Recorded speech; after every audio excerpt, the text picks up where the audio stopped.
Chapter 463. The latest chapter of this book is not finished yet. For more exciting content, please scan the QR code below to download the app. Novels are updated at a faster rate. Millions of novels are free to read. Novels with content that can't be found online are available here. After hearing Yu Ye's words, Xiaoheng lowered his head to look at his legs. He finally understood where the strange feeling came from when he was changing his clothes. He didn't use a cane, nor did he limp. He walked out like a normal person. Son-in-law, your legs are healed. Your legs are healed. Yu was so excited that she repeated it twice in a row. If it weren't for the fact that the others were still asleep, she would have repeated it 3 or 4 times. Coincidentally, Gu Jiao also woke up at this time. She came out of the east room. Xiaoheng immediately gestured for Yu to keep quiet. Yu was stunned. Xiaoheng signaled her to keep it a secret with his eyes. Yu finally understood. Her eyes flashed and she nodded. Gu Jiao walked towards the two of them. Yu continued to dry the quilt. In fact, she should have greeted Gu Jiao. Yu was a polite servant girl, but she was too guilty to help the young master do bad things. She didn't dare to look at her young miss at all. Fortunately, Gu Jiao didn't care about trifles and didn't notice Yu Ye's strange behavior. On the other hand, she hadn't seen her husband wear an official's robe for many days. At first glance, she saw him wearing it. Gu Jiao drooled on the spot for a few seconds at the sight of his handsome face in the morning. Xiaoheng acted as if he didn't notice and greeted her. Good morning. And good morning, Gu Jiao replied blankly. Xiaoheng suppressed the corners of his lips that were about to curl up. He limped to the side of the well and began to draw water. Gu Jiao wouldn't let him do heavy work. Gu Jiao took a few steps forward and wanted to take the wooden bucket from his hand. Let me. Xiaoheng raised his hand slightly. This action caused her to miss the wooden handle of the bucket and grab his hand instead. Xiaoheng cleared his throat, glanced at Yu behind him and said seriously, "It's early in the morning, be careful." Gu Jiao. After breakfast, little Jing Kong and his son-in-law went to the Imperial College, while Gu Yan and Gu Xiaoshan went to the Qinghe Academy. Everyone in the family already knew Xiaoheng's identity, but they also knew that his affairs were very complicated, so they didn't want to publicize it. Therefore, they still called him Xiao Lulang. I'm going to the Hanlin Academy. Xiaoheng walked over with his cane and said to Gu Jiao, who was packing up a small medicine box and preparing to go to the clinic. Thinking of something, Gu Jiao said to him, "By the way, how's your hand? Does it still hurt? Can you right now?" The stitches had been removed long ago, and he had been doing rehabilitation for the past few days. He used his left hand to hold a spoon when eating. It doesn't seem to be very good. Xiaoheng stretched out his right hand and said without changing his expression, "I don't have much strength." Is that so? Let me take a look. Gu Jiao put down the small medicine box. Xiaoheng limped in front of her and stretched out his right hand. His hand was white and clean, and his fingers were long and slender with distinct joints. Even his fingernails were glossy. Gu Jiao couldn't help but sigh again. In her previous life, this pair of hands was either a surgeon's or a pianist's. She began to examine his wound. There was a faint layer of scar ointment on the wound. Compared to before, the scar had faded a little, but it was still very eye-catching on this perfect hand. Gu Jiao pressed the wound and asked, "Does it hurt?" Xiaoheng was slightly stunned. Then he seemed to react quickly and said, "It hurts, but it's not very obvious." Gu Jiao asked, "Does it hurt even if you don't touch it? Or does it only hurt when you touch it?" Xiaoheng said, "It only hurts when you touch it." Gu Jiao paused, then put her hand in his palm and said, "Hold it for a while." Xiaoheng held her hand. Her hand was so small that he could wrap it all in his large palm. Because of practicing martial arts and working hard, there was a faint layer of calluses on her palm, and between her thumb and index finger. It was not as soft as Princess Xinyang's hand. He heard that the hands of those noble ladies were so soft, but he didn't like those soft hands. "Is that all you can do?" Gu Jiao frowned. "Is my hand the same as my legs? Do I need to?" He sighed and stopped talking. "I'll test it again." Gu Jiao found a brush and handed it to him. Then she spread out a piece of paper on the table and said, Write a word.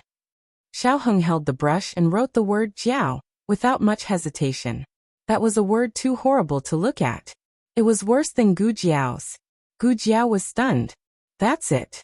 He looked a little disappointed and said, "It doesn't seem to be too effective." Gu Jiao frowned and said, "Then, you need to strengthen the rehabilitation and add a hand massage." Xiao Heng looked at her deeply and said, "Okay." Gu Jiao said, "I'll take you to Hanlin Academy and give you a massage on the way." Xiao Heng slightly raised the corner of his mouth and said, "Okay." Lu Quan came back after taking the old chancellor and little Jing Kong. Seeing that the two were still there, he said to Xiao Heng, "You haven't gone to Hanlin Academy yet. Come on up. Don't walk there today, or you'll be late." In the past, Xiao Luleng usually walked to Hanlin Academy for rehabilitation. Gu Jiao had the same idea. The two got on the carriage, and Gu Jiao sat next to Xiao Heng. She took his hand and carefully put it on her lap. After autumn, Yao Shi asked everyone in the family to add more clothes, but the soft touch on Gu Jiao's leg clearly showed that she was secretly wearing less underwear. Xiao Heng couldn't help but feel a little restless. Gu Jiao didn't know that this seemingly simple and abstinent young man's mind had already wandered. She massaged very seriously and asked, "Is this heavy?" "I don't feel anything," Xiao Heng said. "Then how about this?" Gu Jiao slightly increased her strength. "Ugh." He furrowed his brows and let out a low cry of pain. Gu Jiao hurriedly reduced her strength and asked, "Then how about this?" It took a quarter of an hour just to find the right amount of strength. There was still a quarter of an hour before they reached Hanlin Academy. Gu Jiao stepped up her massage. She looked very serious. Xiao Heng calmly looked at her. The strength in her palm was actually too light for him. Every stroke was like a goose feather, scratching at his heart. He suddenly took a deep breath. Gu Jiao looked at him strangely and asked, "What's wrong? Did I press harder again?" Xiao Heng slowly exhaled and said, "No, you didn't. You continue." After a while, he suddenly said out of nowhere, "Eat more." Gu Jiao didn't understand. Why did she have to eat more? Could it be that she had lost weight recently? Digression. Fill in the blanks. Beauty Xiao. Eat more quickly ________, 2 words. The latest chapter of this book is not finished yet. For more exciting content, please scan the QR code below to download the app. Novels are updated even faster. Millions of novels are free to read. Novels with content that can't be found online are all available here. https://www.zhbqg.com/89642_8964226/10989434. HTML Genius memorized this website's address in 1 second. www.zhbqg.com Bikugo mobile reading website. Chapter 464. The latest chapter of this book is not finished yet. For more exciting content, please scan the QR code below to download the app. Novels are updated faster and more frequently. Millions of novels are free to read. Novels with content that you can't find online are all available here. Xiao Heng went to the Hanlin Academy. Ning Ziyuan was already waiting for him in his office. Seeing him come over, Ning Ziyuan stood up and rushed to him. He grabbed his arms and looked him up and down. "Are you okay? I heard that you were taken away by an assassin. What kind of evil person is this?" The emperor was going to announce that Ning Ziyuan had taken away Xiao Luleng, but he was stopped by Empress Xiao and Princess Xinyang. Although Princess Xinyang didn't tell Empress Xiao the truth about Xiao Heng, Empress Xiao understood that once the news of Ning Ziyuan's assassination of Xiao Luleng was leaked, Xiao Heng's identity could no longer be hidden. After all, no matter how one looked at it, Ning Ziyuan had no reason to kill Xiao Luleng, unless Xiao Liulong's identity was hidden. Xiao Heng said, "I'm fine. It was done by a sect in Jianghu. They wanted to extort some money from me, but they've already been dealt with. The Dual Blades sect wasn't innocent. They had been wiped out by the Imperial Guards long ago. Are you really okay?" Ning Ziyuan looked at him suspiciously. "I heard that your hand was also injured. Let me see." The two old men looked at him, and to be honest, they were a bit Ning Ziyuan insisted. Xiao Heng reluctantly reached out his hand. His injuries were mainly on the back of his hand and wrist. The palm of his hand had already healed and no traces could be seen. Ning Ziyuan looked at the crisscrossing scars on his white hand and couldn't help but shake his head. What a pity. Can you still write? Yes, Xiao Heng said. Hearing this, Ning Ziyuan was finally relieved. Alas, I was really scared to death when you were taken away. At that time, I was wondering if you were an eyesore because you advanced too quickly. I even suspected Zhuang Yuheng. However, I met him several times, and he didn't seem to have a guilty conscience, so I dismissed my suspicions. Does that Jianghu sect have any brains? How much money can a poor country boy have? Ah, did her sister-in-law strike it rich? I heard that the business of the magical hand hall has been very good recently. You guys should pay attention to it. If you have too much money, it's hard to avoid attracting people's attention. It's best if you hire a few servants who know martial arts. Okay, Xiao Heng answered. The two of them sat on opposite sides of the desk. Ning Ziyuan thought of something and suddenly smiled, saying, "But this time you brat can be considered a blessing in disguise. You don't have to take the exam at the end of the month." Wang Xiuzhua flunked the exam this time and was severely reprimanded by Master Han. He was almost demoted to editor. What about you? Xiao Heng asked. Ning Ziyuan said proudly, "As for me, I'm just ordinary. I'm only third. First place is Zhuang Yuheng." The new Hanlin officials weren't the only ones taking the test. The old Hanlin officials were also taking part in the test, with the exception of Lord Han and the attendant. They were the examiners and examiners. It was not surprising that Ning Ziyuan and Zhuang Yuheng were among the top. They had just passed the fall and spring quarter examinations, so their exam skills were still in peak condition. The Hanlin officials who ranked behind them were not necessarily less talented than them. They were just not as good at the exam as they were. But it's a pity. Ning Ziyuan suddenly frowned. What's wrong? Xiao Heng asked. Ning Ziyuan said, Didn't Attendant Yang leave? His official position is empty. It's said that someone will be promoted. Right now Zhuang Yuheng is very popular. Zhuang Yuheng was the grandson of Grand Tutor Zhuang. He was the new second place on the imperial exam, and had taken first place in the exam. Other than his lack of experience, which was his only shortcoming, he was almost flawless. He had even taken the crown prince's place as a hostage in the Qin kingdom. He was a meritorious official of the Zhao kingdom. In the afternoon, the Hanlin Academy really did announce the good news that someone had been promoted to attendant. However, it was not Zhuang Yuheng. It was Xiao Lulang. You're really something. Ning Ziyuan patted Xiao Heng's shoulder excitedly. Xiao Heng did not understand how the position of attendant had fallen into his lap. Although he did intend to fight for it, after he was injured, he pretended to disappear for half a month. After that he rested at home for 10 days. He even missed an exam. At the time, he guessed that the position of attendant would not be his. Lulang, congratulations. Ning Ziyuan said sincerely. Xiao Heng said to him, Congratulations to you too. Ning Ziyuan had also been promoted. He had been promoted from a 6th rank attendant to a 6th rank attendant. Coincidentally, he had taken over Xiao Liulang's position. Ning Ziyuan cleared his throat. Ahem, I'll take over your official position. As for your room, I won't kindly accept it. He was so close to the latrine. If the weather got hot, he would suffocate. It was better for him to stay in his own room. Xiao Heng moved to the attendant's room. Attendant Yang had stayed here before. However, he had not stayed for long and had left in a hurry. Therefore, he had packed everything that needed to be packed away. It was a clean and empty room. After becoming an attendant, in addition to the changes in the room, his salary had also increased from 5 taels to 8 taels. This was his official salary. In addition, he would be given 10 horses of clothing and 10 stones of millet every year. In addition, he would be given an ice tribute in the summer and a charcoal tribute in the winter. He could ask for things or exchange them for money. Hanlin Academy was generally a government office with little money.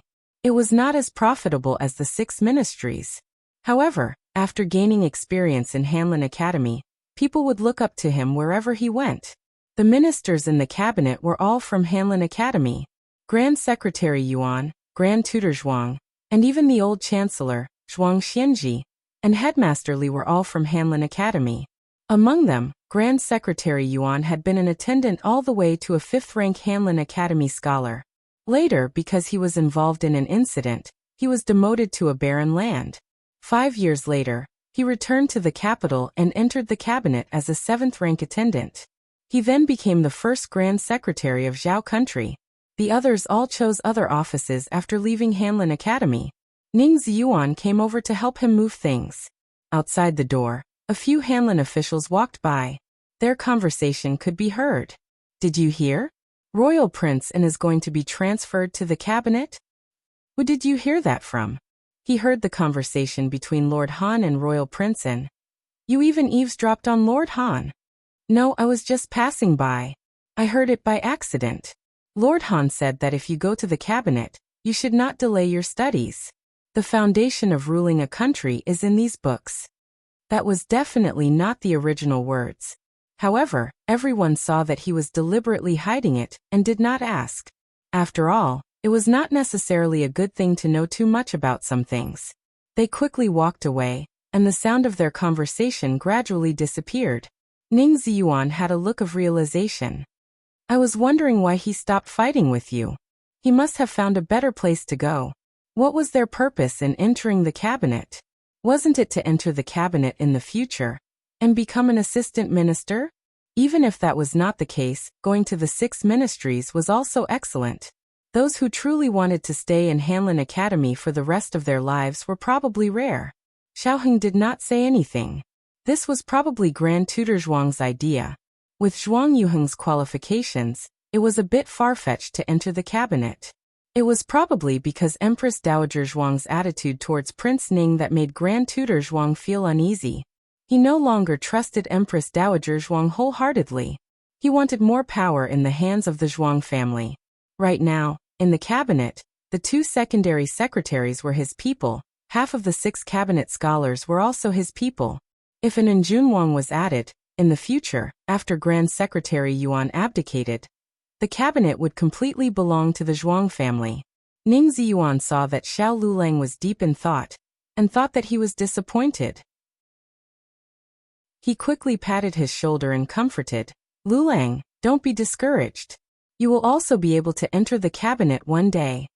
Xiaoheng was not thinking about entering the cabinet. He was thinking about whether Grand Tutor Zhuang, that old man, had gone to poke his great-aunt's heart again. Imperial Palace. The Emperor and Empress Dowager Zhuang left court and headed towards Renshou Palace together. Empress Dowager Zhuang sat on the Phoenix sedan and looked strangely at the Emperor's sedan. She asked in confusion, Your Pure Flowers Palace is over there.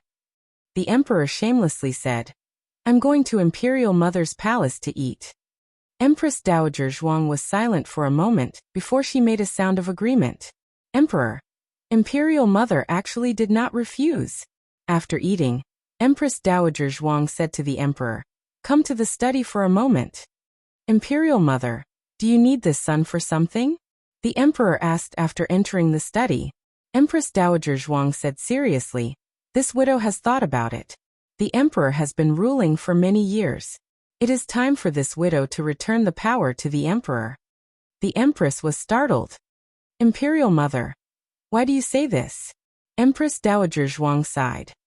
From tomorrow onwards, this widow will no longer be ruling from behind the curtain. A sentence flashed through the Emperor's mind. Is there no more joy in going to court with Imperial Mother? Imperial Mother. Empress Dowager Zhuang faintly looked at him. Haven't you always wanted this widow to not go to the throne room? Your wish has been fulfilled. What? Are you still not happy? That was in the past, the Emperor mumbled. Ever since the truth of concubine Jing's matter came to light, he realized that he had misunderstood his Imperial Mother all these years. Imperial Mother had countless opportunities to kill him, but she had never done so. On the contrary, it was he who had framed his Imperial Mother time and time again, even causing her to contract leprosy. If it wasn't for the little miracle doctor, he would probably be living in regret for the rest of his life. Moreover, leaving emotional factors aside, His imperial mother was indeed more daring and resourceful than him. Empress Dowager Zhuang sighed faintly. This widow is old. It is time for me to have a few days of leisure. The emperor's face darkened. Imperial mother, you actually just want to go to Jadewater Alley to play cards. And the kind that doesn't bring him along. Empress Dowager Zhuang. Cough, is it that obvious? The latest chapter of this book is not finished yet. For more exciting content, please scan the QR code below to download the app. Novels are updated at a faster rate. Millions of novels are free to read. Novels with connotations that can't be found online are all available here. https://www.zhbqg.com/89642_8964286/1098928885. HTML Genius memorized the website address in 1 second. www.zhbqg.com Bikuj mobile reading website. Chapter 465. The latest chapter of this book is not finished yet. For more exciting content, please scan the QR code below to download the app. Novels are updated faster. Millions of novels are free to read. Novels with content that can't be found online are all available here. The emperor looked at her bitterly with an expression that said, I knew it. Empress Dowager Zhuang flatly denied, I didn't. When can't I go play cards? The emperor continued to complain. Then imperial mother doesn't want to go to bed early. Empress Dowager Zhuang. When did your brain become so good? Her habit of getting up early for many years was gone in a year in by Shui Alley. It was quite helpless. In the end, the emperor promised Empress Dowager Zhuang that he wouldn't attend politics from behind the curtain. After all, he was the emperor. No matter how much he trusted Empress Dowager Zhuang, he couldn't help but desire to govern alone. This was a very contradictory mentality. Empress Dowager Zhuang had lived to this age. What didn't she understand? It was normal for the ruler of a country to have such a mentality. Otherwise, if everyone was like the crown prince, giving unconditional, bottomless indulgence and trust to a person, in the end, if the person next to him wanted the country, would he be willing to give it up? Being an emperor, or a benevolent ruler, wasn't a bad thing. He could be soft where he needed to be, but he couldn't lack the ambition of an emperor. However, the emperor didn't promise Empress Dowager Zhuang that he wouldn't attend politics from behind the curtain. Empress Dowager Zhuang had to agree to play cards with him 3 or 4 times a month. She also had to set aside time every day to deal with state affairs with him. It was time to spend alone time with Muhu in the afternoon. Empress Dowager Zhuang didn't completely give up power. She just didn't go to court. She still had to play tricks in private. Lulang was promoted, but the money he received wasn't enough to pay the little monk's rent every month. Alas, there were so many children at home. The burden was heavy. Hanlin Academy. Xiao Heng came out from his shift and saw a carriage parked in the alley diagonally across from him.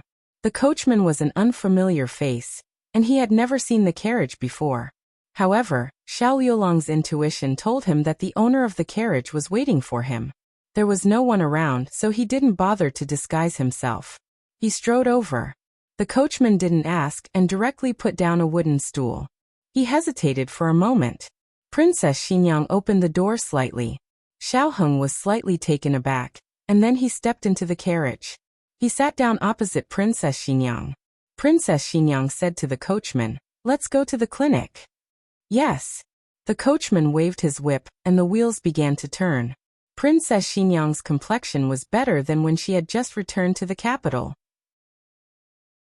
Today it was even possible to see a bit of rosy color.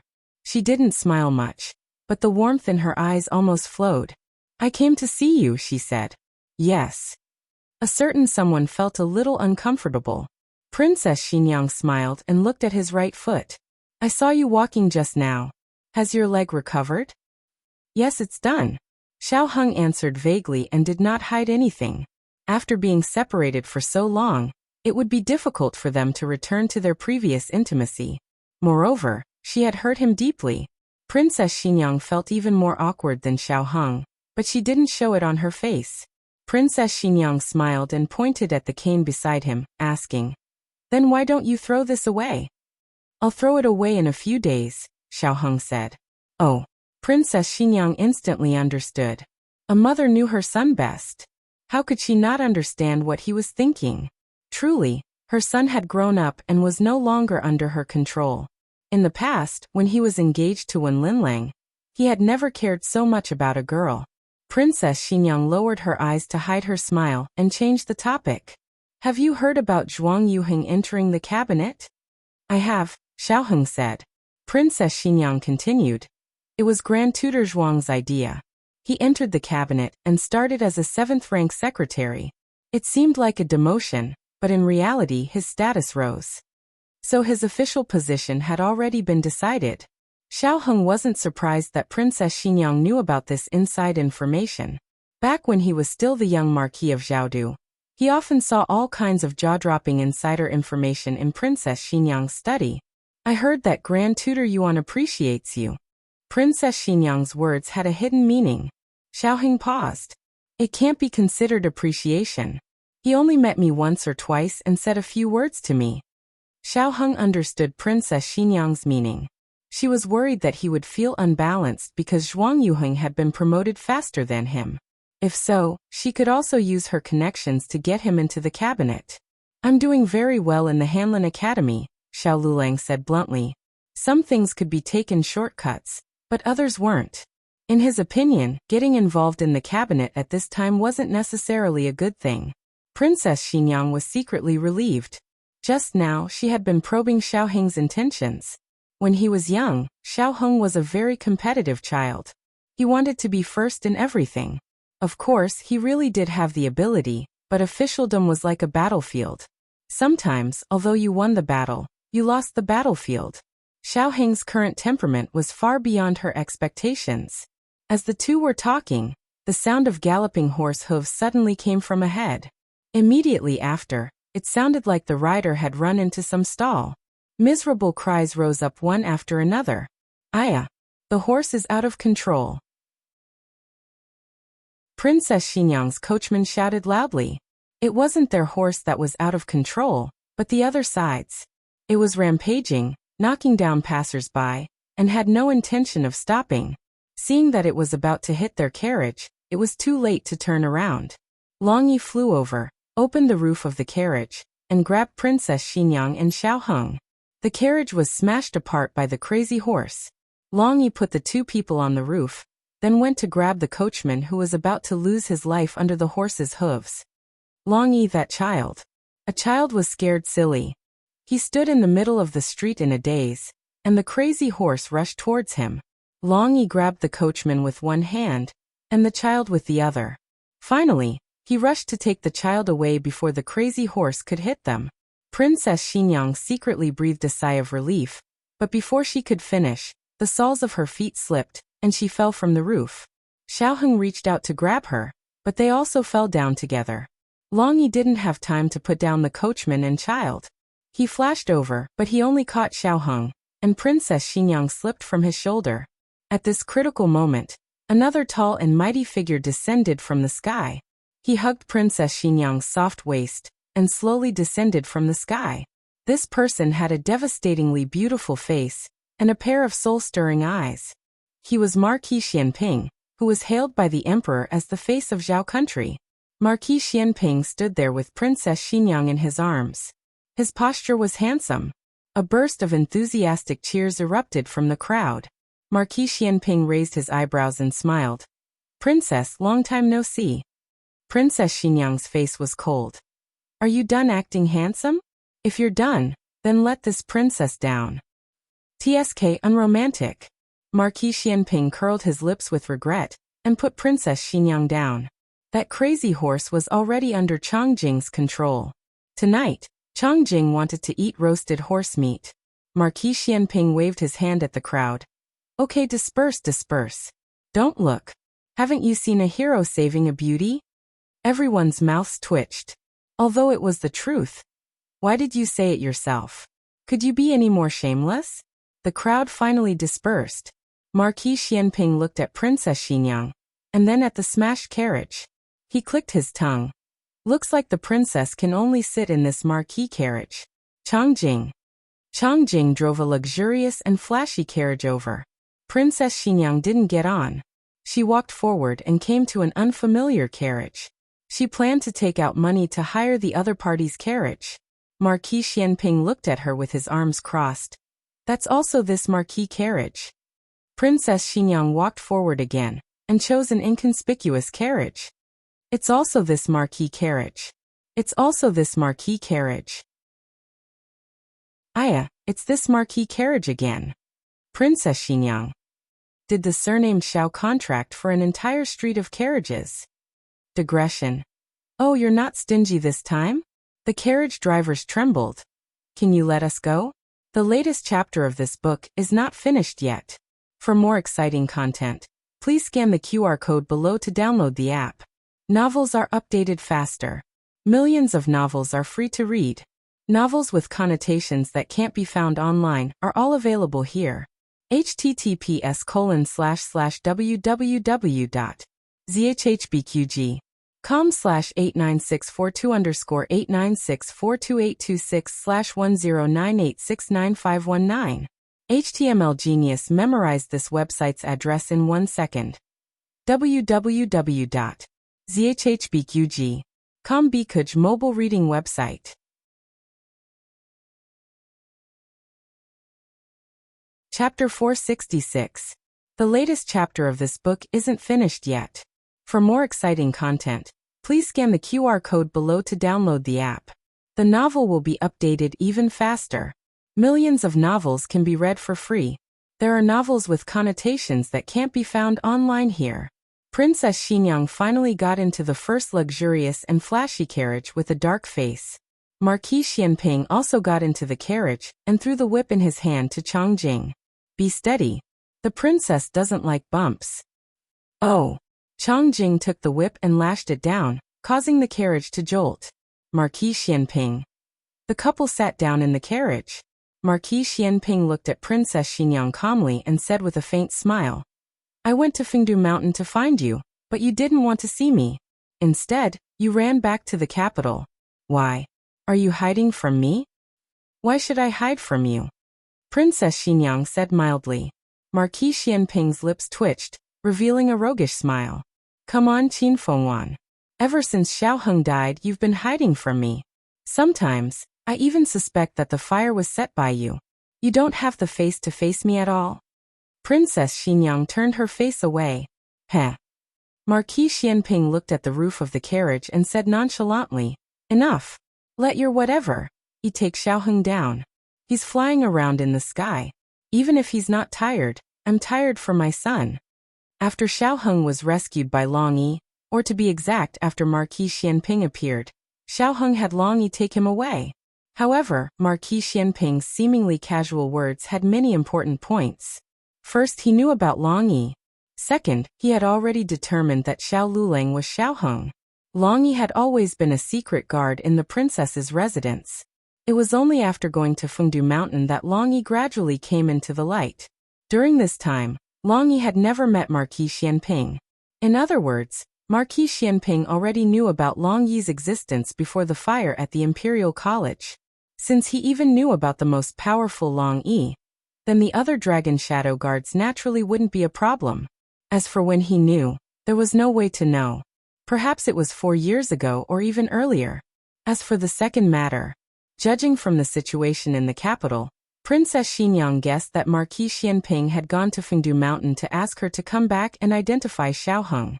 Now that she had appeared in the same carriage as Xiao Heng, he already had the answer without her personally telling him. Marquis Xianping said, Changjing, go and catch those two flying in the sky. Changjing, who was driving, leaped into the air. After a while, Changjing returned to the carriage with a swollen face. I can't win. Changjing felt wronged, but she didn't say anything. Marquis Xianping snorted. You deserve it. I'll let you drive recklessly next time. Changjing's face was full of black lines.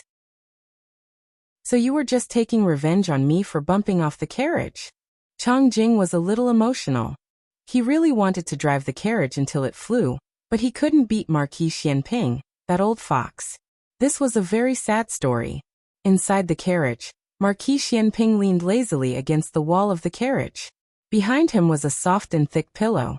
His slender legs were crossed, and one hand was on the armrest while the other was gently placed on his leg. His slender fingers tapped on his knee. Princess Xinyang sat across from him with an indifferent expression, and didn't say a word. Marquis Xianping smiled lightly. Qin Fengwan, do you want to say it yourself, or do I have to ask you one question at a time? Princess Xinyang asked. What do you want me to say? Marquis Xianping said, everything. Princess Xinyang looked at him. Why don't you first tell me what happened with the crazy horse just now? Marquis Xianping said. What? You suspect that I did it? I'm not that bored. Princess Xinyang didn't say anything. Marquis Xianping narrowed his eyes at her. Wait, are you suspecting that someone tried to assassinate you or Xiaoheng? Princess Xinyang slowly exhaled and looked at him without blinking. Before I answer all your questions, why don't you answer one of mine first? Who was that female slave from the Yan Kingdom? After Long Yi sent Xiaoheng back to Jadewater Alley, he immediately left. Before he left, he met little Jing Kong and exchanged small manly punches with little Jing Kong. Lulang. Just as Xiaoheng was about to enter the room, he heard someone calling him from behind. He turned around and said politely, Auntie, what's the matter? Auntie handed him a jar with a smile. This is the pickled vegetables I just made. Take it. No need. I haven't finished the ones you gave me last time. Xiaoheng declined. Auntie stuffed the jar into his arms and said, not allowing him to refuse, Take it, take it. You have a lot of family members, so you can finish it all at once. Besides, it's just a jar of pickled vegetables. It's not that valuable. Xiaoheng was not good at rejecting such pure kindness, so he accepted it shyly. Thank you, Auntie He. As soon as Auntie He left, Uncle Zhao from next door came over again. He called him Lulang and gave him a basket of eggs. He said that Gu Jiao made salted duck eggs last time, and gave some to the neighbors. He didn't have anything to give in return, so these eggs were laid by his own chicken. That's right. Since little Jing Kong persisted in running chickens for a year, Pushui Alley also started to raise poultry one after another. Yaoshe called out to him from inside. He's here. Xiaoheng carried the jar and the basket into the house. His family did not change the way they addressed Xiaoheng. Xiaoheng felt that this was also very good. He did not have a courtesy name, so in the future Lulang would be his courtesy name. He was Xiaoheng, and he was also Xiao Lulang. He would finish Xiao Liulang's unfinished life for him. He would see the scenery that Xiao Lulang had not seen before. Xiaoheng's clothes were too small, so Yaoshe bought new ones for him. The last time he tried them on, the sleeves were a little narrow, so Yaoshe changed them. Xiaoheng tried them on again. They fit him very well. He thanked Yaoshe and told Yaoshe about how Auntie He and Elder Zhao had come to deliver things. They're too polite. Yaoshe did not know whether to laugh or cry. She asked Yuya, or to keep the things properly. Xiaoheng returned to the west room. Little Jingkong had finished school early today. At this time he was sticking out his little butt and plunging into his big box. He threw out the things inside with a swish, and no one knew what treasure he was looking for. Xiaoheng felt a headache coming on. He had just cleaned up for him the day before yesterday. Xiaoheng poked a certain someone's little butt with his walking stick. What are you doing? Little Jingkong stopped rummaging and pulled his little head out of the box. He turned around and looked at Xiaoheng while panting. He said disappointedly, I knew it's a bad brother-in-law. Jiao Jiao would not poke his little butt. Why is it so messy again? I'm looking for something. Jiao Jiao's birthday is coming soon. I want to give Jiao Jiao a surprise. Gu Jiao's birthday was next month. There were less than 40 days left. Xiaoheng looked at the little guy's sweaty face and suddenly said mischievously, What a coincidence. I want to give Jiao Jiao a surprise too. Little Jingkong patted his little chest and said, Then my surprise will be bigger than yours. Xiaoheng raised his eyebrows. That's not necessarily true. Little Jingkong put his hands on his waist and stamped his feet. Jiao Jiao likes me the most. Xiaoheng curled his lips. But she'll definitely like the surprise I give her the most. Little Jingkong stared at him. You. What's your surprise? The little guy suddenly became nervous. Princess Xinyang was right. Little Jing Kong was very similar to Xiaoheng when he was young. For example, their strong desire to win was almost the same. Xiaoheng bent down and looked at him at eye level. He imitated his usual behavior and proudly shook his little head. I'm not telling you, ha ha ha. So angry. Little Jing Kong secretly clenched his little fists. He would not lose to his bad brother-in-law. The biggest surprise must be the one he gave Jiao Jiao. There was a military book that said, "Know yourself and know your enemy, and you will win 100 battles." He had to know his bad brother-in-law's surprise before he could defeat him. Where did his bad brother-in-law hide his surprise? He would definitely find it. In the carriage, Princess Xinyang finished telling the whole truth. Marquis Xianping's face was extremely cold. He was not someone who often got angry, but he was a little unable to hold it in. He forced himself to calm down. He did not have a habit of getting angry at women. Qin Fengwan, do you think that this marquis is especially useless? That I can't even protect my own son? We haven't even fought. How do you know that I can't beat him? Princess Xinyang said. Look, I knew you would have this reaction. You didn't meet them. No matter how much I say, you will only think that I am exaggerating. Alright, just treat it as me hating Aheng and not wanting to see her, so I deliberately sent her away. Marquis Xianping frowned. What do you mean just treat it as me? If it's true, then it's true. If it's not, then it's not. You scholars like to beat around the bush. You have 7 or 8 meanings in one sentence. I don't understand. Princess Xinyang turned her face away and said, If you don't understand, then forget it. Either way, that woman was provoked by you. It was you who caused Aheng to suffer, and also caused my son's death. I won't defend Xiaoheng's matter, but your son's death. Marquis Xianping paused. He seemed to have realized that there was something wrong with the way he addressed her. After pondering for a moment, he said, Your son and mine really were not caused by this marquis. I'm afraid this debt cannot be counted on this marquis. The newest chapter of this book is not finished yet. For more exciting content, please scan the QR code below to download the app. Novels are updated even faster. Millions of novels are free to read. Novels with connotations that cannot be found online are all available here.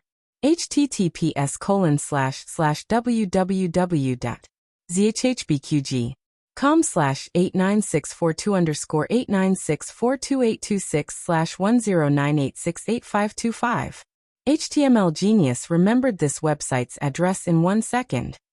www.zhbqg.com Bikugo mobile reading website. Chapter 467. The latest chapter of this book isn't finished yet. For more exciting content, please scan the QR code below to download the app. The novel will be updated even faster. Millions of novels will be read for free. Novels with connotations that can't be found online are all available here. Princess Xinyang's tone was as cold as ice. Why can't you be blamed? If the woman you brought back didn't attract the assassins, how could my son have been poisoned? Marquis Xianping's frown deepened. You think the group of assassins who poisoned him was after her? Wasn't it? Princess Xinyang asked back. Marquis Xianping fell silent. Princess Xinyang sneered. You don't dare to speak? Haven't you always hated being the scapegoat?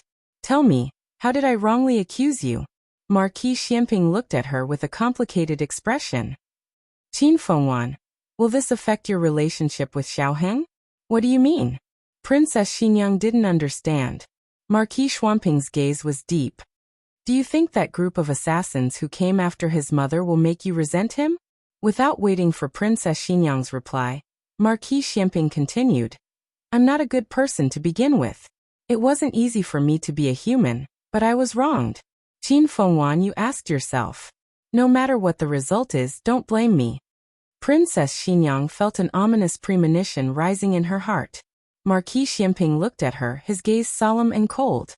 Qin Fengwan, we agreed that you wouldn't fall in love with me, and it's best if I don't like you. On the night of our wedding, you told me not to touch you and that we would always be husband and wife in name and not interfere with each other. But then, I touched you and you got pregnant. Let me ask you, do you want this child? If you do, he'll be my legitimate son. I, Xiaoji, will only have one legitimate son in my life, and that's your child. If you don't want it, I won't say anything. The stomach is yours, so it's up to you to give birth to it. You know very well whether I want this child or not. Back then, the princess's residence and Marquis Xuanping's residence were heavily guarded. It was even more impenetrable than the imperial palace. Not even a fly could fly in. Let me ask you, why would assassins poison the child? Princess Xinyang's eyes trembled. You, Marquis Xianping sneered and nodded. That's right, that's what I meant. There's a spy. There's a traitor around you. Princess Xinyang's expression changed. That's impossible.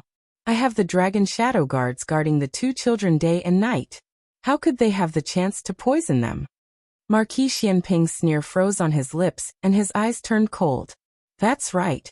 You have the dragon shadow guards guarding your children. Who would dare to poison them? Think about it yourself. Princess Xinyang's mind exploded like a thunderclap. Dragon shadow guard.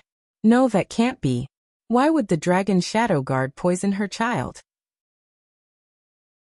This conjecture was too bold, and could even be said to be absurd. She laughed to herself. However, not long after, her smile gradually froze on her face. Marquis Xianping was right. At that time, the Marquis Xianping Manor and the Princess Manor were indeed heavily guarded. Not to mention outsiders, even the Emperor's dragon shadow guards might not be able to sneak in without alerting anyone, because she also had the dragon shadow guard. In that situation, other than the dragon shadow guard herself, no one else had the chance to make a move. However, she trusted the dragon shadow guard too much, so she never considered this flaw. Princess Xinyang resisted the trembling of her body and tried to grasp the last possibility. Why isn't it that group of people? Isn't that group of people suspicious at all? Marquis Xianping said, when they came, and when they targeted Xiaoheng, I really don't know. Because Xiaoheng was rarely by his side, when that group of people targeted Xiaoheng, he wasn't there so he didn't realize it. He said seriously, but I can tell you clearly that when the two children were in trouble, that group of people had not yet arrived in Zhao country. Princess Xinyang looked into his eyes. Why are you so sure? Marquis Xianping met her examining gaze without dodging. She said it herself. She said that if she didn't die, she would attract that group of people. When he said this, there wasn't a trace of emotion in his eyes. Princess Xinyang moved her eyes away. What she said before she died? Yes, Marquis Xianping said. Then is she really dead? Princess Xinyang asked. Marquis Xianping sighed. In any case, I buried her myself. Princess Xinyang smiled bitterly. You even buried her yourself. That's rare. Marquis Xianping pursed his lips and didn't argue with her. He looked deeply at her. She didn't implicate Xiaoqing, and Xiaoqing didn't die because of her and Xiaoheng. Princess Xinyang's focus was on that name. You still remember his name? Marquis Xianping paused with a complicated expression and sighed. How could I not remember? I chose the name. Have you forgotten? Princess Xinyang cast a sidelong glance at him. That's because you only recognize that character, right? Marquis Xianping. After being married for so many years, could she give him some face?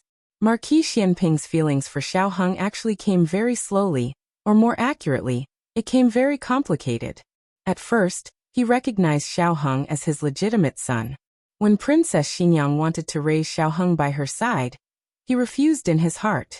But Princess Xinyang had just experienced the pain of losing her son, and he couldn't deprive her of her right to be a mother at that point. In the past, he really did treat Xiaoheng coldly. He wasn't a competent father, but Princess Xinyang was an excellent mother. She taught Xiaoheng very well. Aside from not practicing martial arts, he became very elegant. This was the opposite of his desire to teach a Xiaoji who could kill in all directions. This child wouldn't even kill a chicken, let alone kill in all directions. I've said all that needs to be said. You can think about the rest yourself. After Marquis Xianping finished speaking, he lifted the curtain and had Changjing stop the carriage. He sat in the carriage behind and left. Are we going to the princess's residence? Changjing asked. Princess Xinyang was immersed in the terrifying storm of chaos and didn't hear Changjing's words. Yes, okay. Changjing said to herself and drove the carriage to the princess's residence. The princess's residence still retained its original appearance, including the 2 delivery rooms. She treated Marquis Xianping with respect and didn't interfere with each other. This was the agreement before the wedding. Marquis Xianping said that he touched her, but that was his way of saying that he took responsibility for everything. But actually she couldn't blame him. She drank too much wine and took the wrong medicine. Marquis Xianping looked at her and asked seriously, "Qin Fengwan, do you know what you're doing?" He had a reaction, but he was very restrained and calm. Reaction was instinct and restraint was a choice. She said, "I know, Xiaoji. I know." Marquis Xianping actually didn't bring that female slave from the Yin kingdom to her. That female slave came by herself. She clearly remembered the first sentence she said to her. "I heard you're a princess. Can I live in your princess's residence?" She was a woman who exuded a wild power, making people think of unruly horses on the grasslands. She had wheat-colored skin, deep facial features, and rough skin that had been tempered by the wind and sand. However, her eyebrows were exceptionally exquisite and deep. The women of the Zhao kingdom were beautiful with fair skin. When Princess Xinyang saw her, she realized for the first time that beauty had nothing to do with skin color. Her Zhao kingdom language wasn't very good. After explaining for a while, Princess Xinyang finally understood what she meant. It turned out that old Madame Xiao was overjoyed when she found out that she was pregnant. She was afraid that something would happen to her, so she sent 17 or 18 servant girls to serve her. She was very annoyed. "I'm Marquis Xianping's wife." "I know, but you don't love him. That's why you can live in my princess residence with your belly sticking out?" Princess Xinyang didn't know whether to say that she didn't know what was good for her, or that she was extremely daring. In the end, Princess Xinyang still let her live in. There was no other reason than that she was a female slave from the Yin kingdom, and knew many things about the Yin kingdom. Princess Xinyang was thirsty for knowledge. They got along very freely. She was different from the women of the Zhao kingdom. She had a different kind of free and straightforward character, and didn't have many tricks up her sleeve. Thus, Princess Xinyang never expected that she would kill someone else's son in order to let her son live. But on second thought, wasn't this something she would do? She really was a ruthless and decisive woman. No wonder she could be brought back by Marquis Xianping. Marquis Xianping was dissolute and unruly outside, but he still abided by the rules in the residence. He wouldn't easily touch the servant girls in the residence. Old Madame Xiao had cried, made a fuss, and threatened to hang herself to get the 2 illegitimate sons. He also never brought back any woman. Xiao Heng's mother was the only one. He also wouldn't let other women offend her. There was once a courtesan who didn't know the immensity of heaven and earth who blocked her carriage, and said she was willing to go home with her and be her cow or horse. She only asked to be able to wait by her and Marquis Xianping's side. The next day, that courtesan disappeared from the capital. After thinking about so many things, Princess Xinyang's emotions finally calmed down. She began to seriously consider the possibility of the dragon shadow guards betraying her. The answer was almost impossible. If the dragon shadow guards could betray their master, then they wouldn't be the dragon shadow guards anymore. The dragon shadow guards were given to her by the late emperor. They only listened to her and the late emperor's orders. But before she and Marquis Xianping were engaged, the late emperor had already passed away. Could it be that he gave the dragon shadow guards the order to poison the 2 children from underground? How did he do it? A dream? Wait a minute. There was one person who wasn't the late emperor's dragon shadow guards. Long Yi. Just as this thought flashed through Princess Xinyang's mind, she eliminated it. At that time, she had sent Long Yi to Fengdu Mountain to quell the chaos. He only returned when Xiao Heng was almost 1 month old. He simply didn't have the opportunity to commit the crime. So, was it really done by the other 4 dragon shadow guards? But she couldn't figure it out. She didn't give them the order to poison the 2 children. The late emperor even more wouldn't. In this world, if there wasn't a third person who could also give them orders, then the late emperor really crawled out from under the coffin?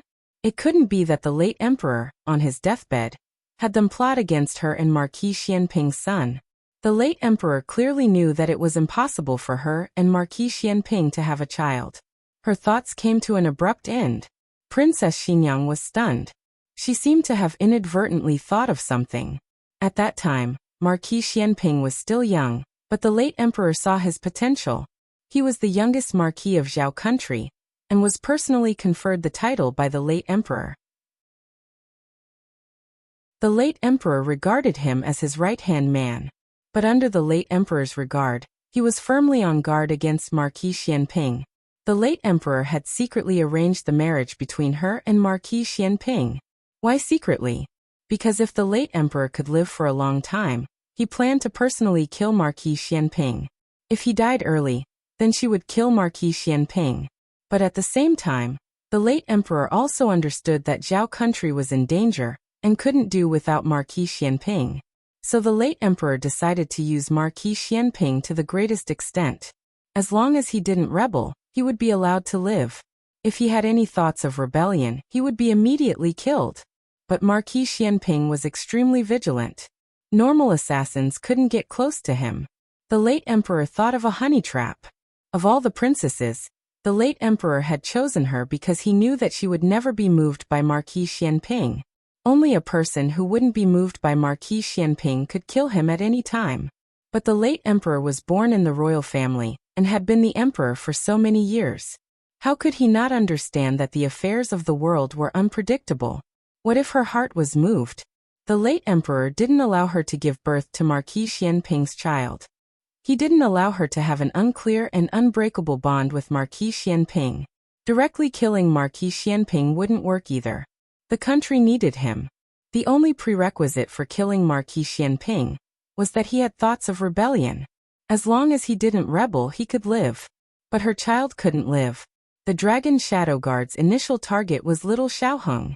Unfortunately, even though little Xiaoheng was born half a month earlier, he was about the same size as little Xiaoheng when he was born.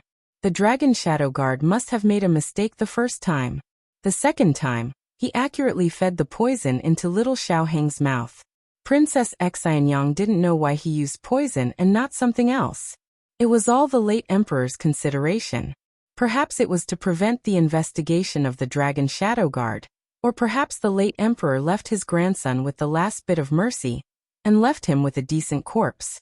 Princess Xianyang's strength was sucked out. Her legs weakened and she fell to the ground. Princess Eugene flew in.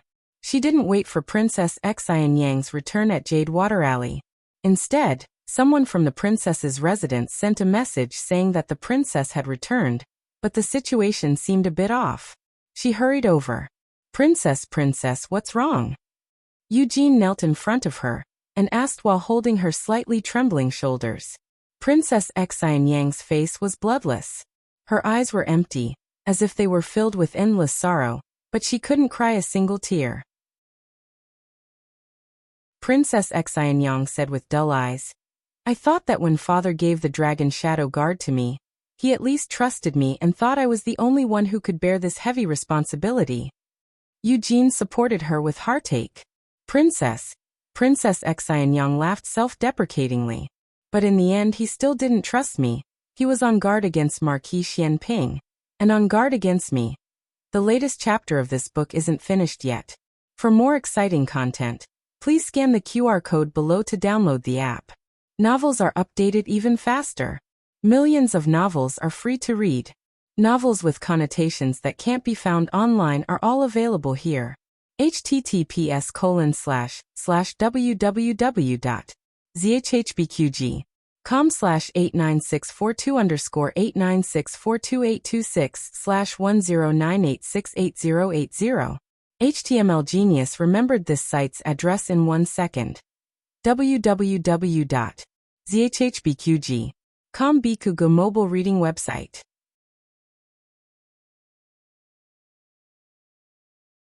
Chapter 468. The latest chapter of this book isn't finished yet. For more exciting content, please scan the QR code below to download the app. The novel will be updated even faster. Millions of novels will be read for free.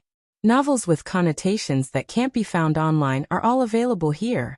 After Marquis Xianping got into the other carriage, the coachman asked him where he was going, but he didn't say anything. His mood was terrible, so he didn't want to reveal his emotions in front of Princess Xinyang when he got off the carriage. He was a man. No matter how angry he was, he could only hold it in and not vent it on a woman. The coachman didn't have the guts like Chang Jing to take him to the princess's residence or Marquis Xuanping's residence on his own. They just wandered aimlessly on the streets, circling the imperial city again and again. Only when the two horses were about to see stars did Marquis Xuanping's calm voice finally come from the carriage. Go to Jishui Alley. The coachman secretly sighed in relief. The sky was almost dark. Finally, they didn't have to wait until dawn. Marquis Xuanping's mood slowly calmed down. When the emperor had arranged a marriage between him and Qin Fengwan, he was actually very surprised. His younger sister had already entered the palace as the empress, and the Xiao family was already firmly tied to the emperor's boat. There was really no need for the emperor to tie the knot. Moreover, his reputation wasn't good. It would be wrong for a princess to marry him. At that time, the emperor didn't tell him that everything was the late emperor's last will. He thought about it and wondered if the princess had taken a fancy to him. It wasn't impossible. After all, he was handsome. He grew up in the military camp and hung out with a group of men all day long. His father didn't teach him how to treat his wife well, but he vaguely knew that his mother wasn't happy. There were so many concubines at home who came to his mother to set the rules. His mother looked impressive, but she was actually very bitter inside. He had seen Princess Xinyang before. When a man looked at a woman, it would be a lie to say that he didn't look at her face, especially at first sight. Princess Xinyang was very beautiful, so beautiful that he couldn't describe it. No man wouldn't be moved by such a woman. He sincerely wanted to marry her. When he went through the wedding ceremony with her, he was still happily thinking that from now on, his Xiao Ji would also have a family. He was wearing a bright red wedding robe and happily lifted her veil, but she used an ice-cold dagger to point at his heart. F***CK. Marquis Xianping's emotions, which had finally calmed down, surged again. He tugged at his collar, and a trace of irritation flashed across his brows. Not there yet? The coachman was startled by this seemingly calm, but actually angry tone. He hurriedly said, "Quick, quick, quick, quick. Don't go to Jadewater Alley," Marquis Xianping said. "Ah. Then where are we going? Aren't you changing your mind a little too quickly?" It was not that Marquis Xianping did not want to see Xiao Heng, but he was a little irritated at the moment, and was afraid that he would scare his son. After thinking about it, he wanted to find that old monkey, Gu Chao, to fight or something. When they arrived, they found out that old monkey had gone on a long trip. He didn't tell them where he was going. It seemed that he was going on a sightseeing tour. It was impossible to go sightseeing, not in this lifetime. The old monkey must have been sent by the emperor to do something. Marquis Xianping thought about it, and obediently returned to Marquis Xianping's residence. He called Steward Lu over, and listened to Steward Lu recount the recent events in the capital. Princess Xinyang had already mentioned the King of Ning. Old concubine Jing had learned about it from Steward Lu. Old concubine Jing had announced to the public that she had died suddenly. Steward Lu was in contact with Cunning Palace, so he naturally knew the inside story. Old concubine Jing was a remnant of the previous dynasty. She was the one who had ordered Xiao Heng to be poisoned when he was young. She was the one who had instigated the relationship between Empress Dowager Zhuang and the emperor. She was also the one who had planned Princess Ning En's marriage. Poor Princess Ning, and to fall into the hands of such a vicious mother. Steward Lu sighed deeply.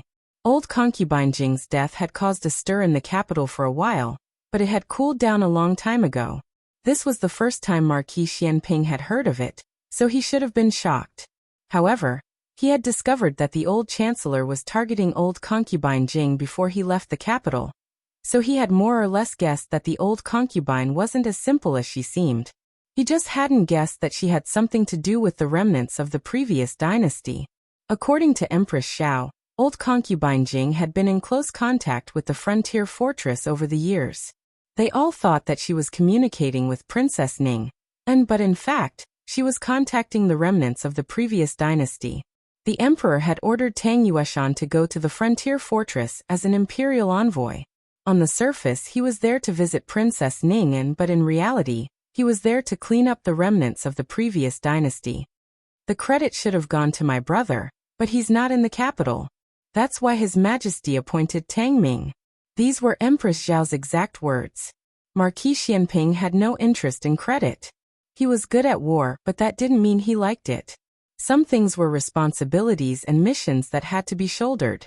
If he couldn't protect his country, the country behind him would be destroyed, and his family would be destroyed. Empress Xiao didn't know about the old Marquis, but she didn't need to say anything. Marquis Xianping had guessed it himself. He must have gone north with Tang Yueshan. Tang Yueshan was a man who rejoiced in grandiose achievements. There was only one reason why he would allow the old monkey to travel with him. The old monkey wasn't going to war. Are they going to rescue Princess Ning'an? Marquis Xianping rubbed his chin thoughtfully.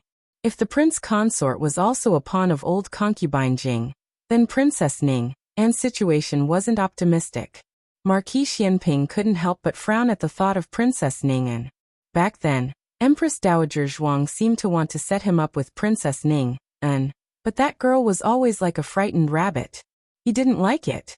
He was a man who didn't know how to be gentle with women. He couldn't be tainted by such a weak rabbit. All right, you can leave, Marquis Xianping said tiredly. Marquis. Steward Lu smiled. Are we still going to bring the young duke back?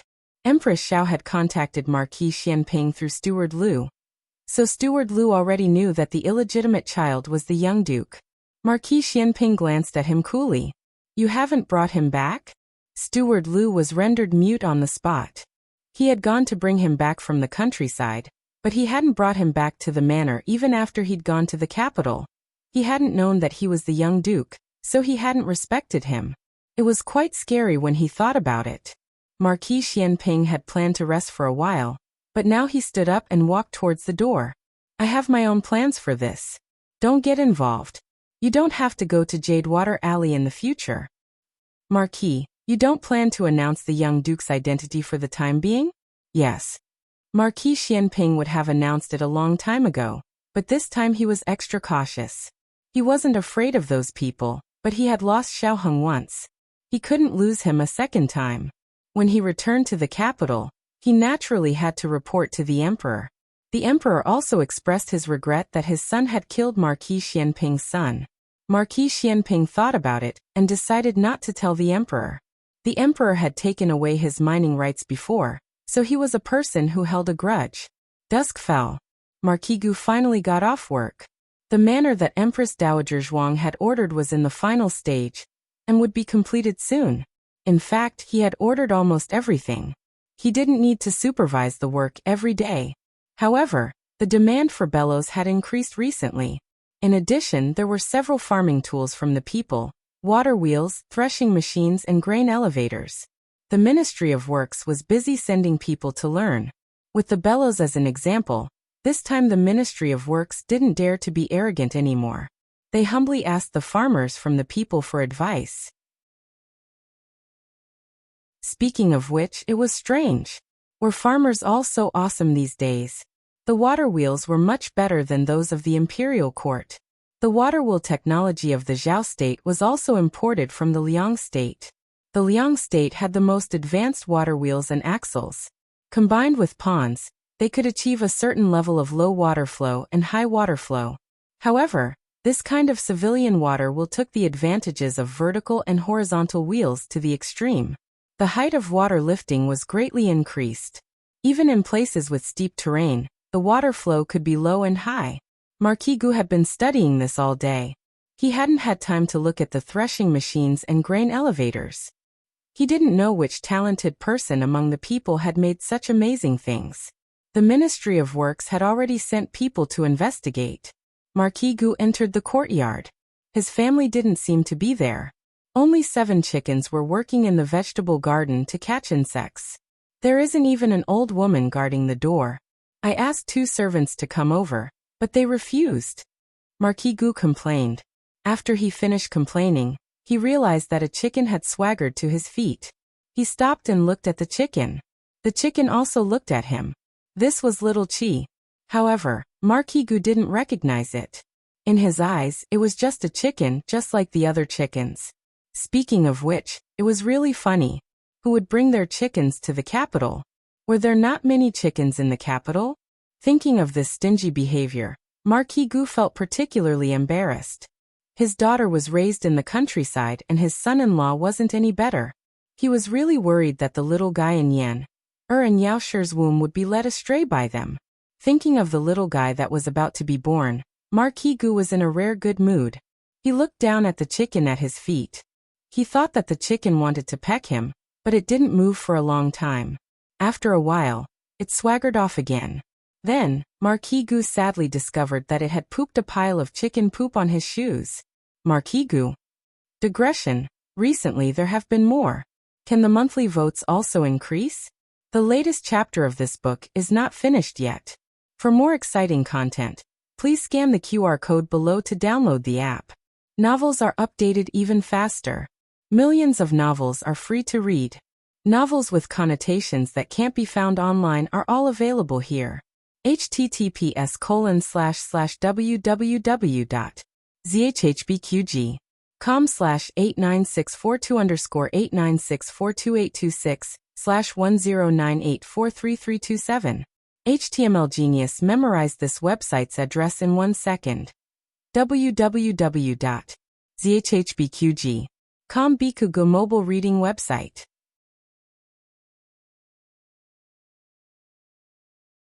Chapter 469. The latest chapter of this book is not finished yet. For more exciting content, please scan the QR code below to download the app. Novels are updated faster and more fully. Millions of novels are free to read.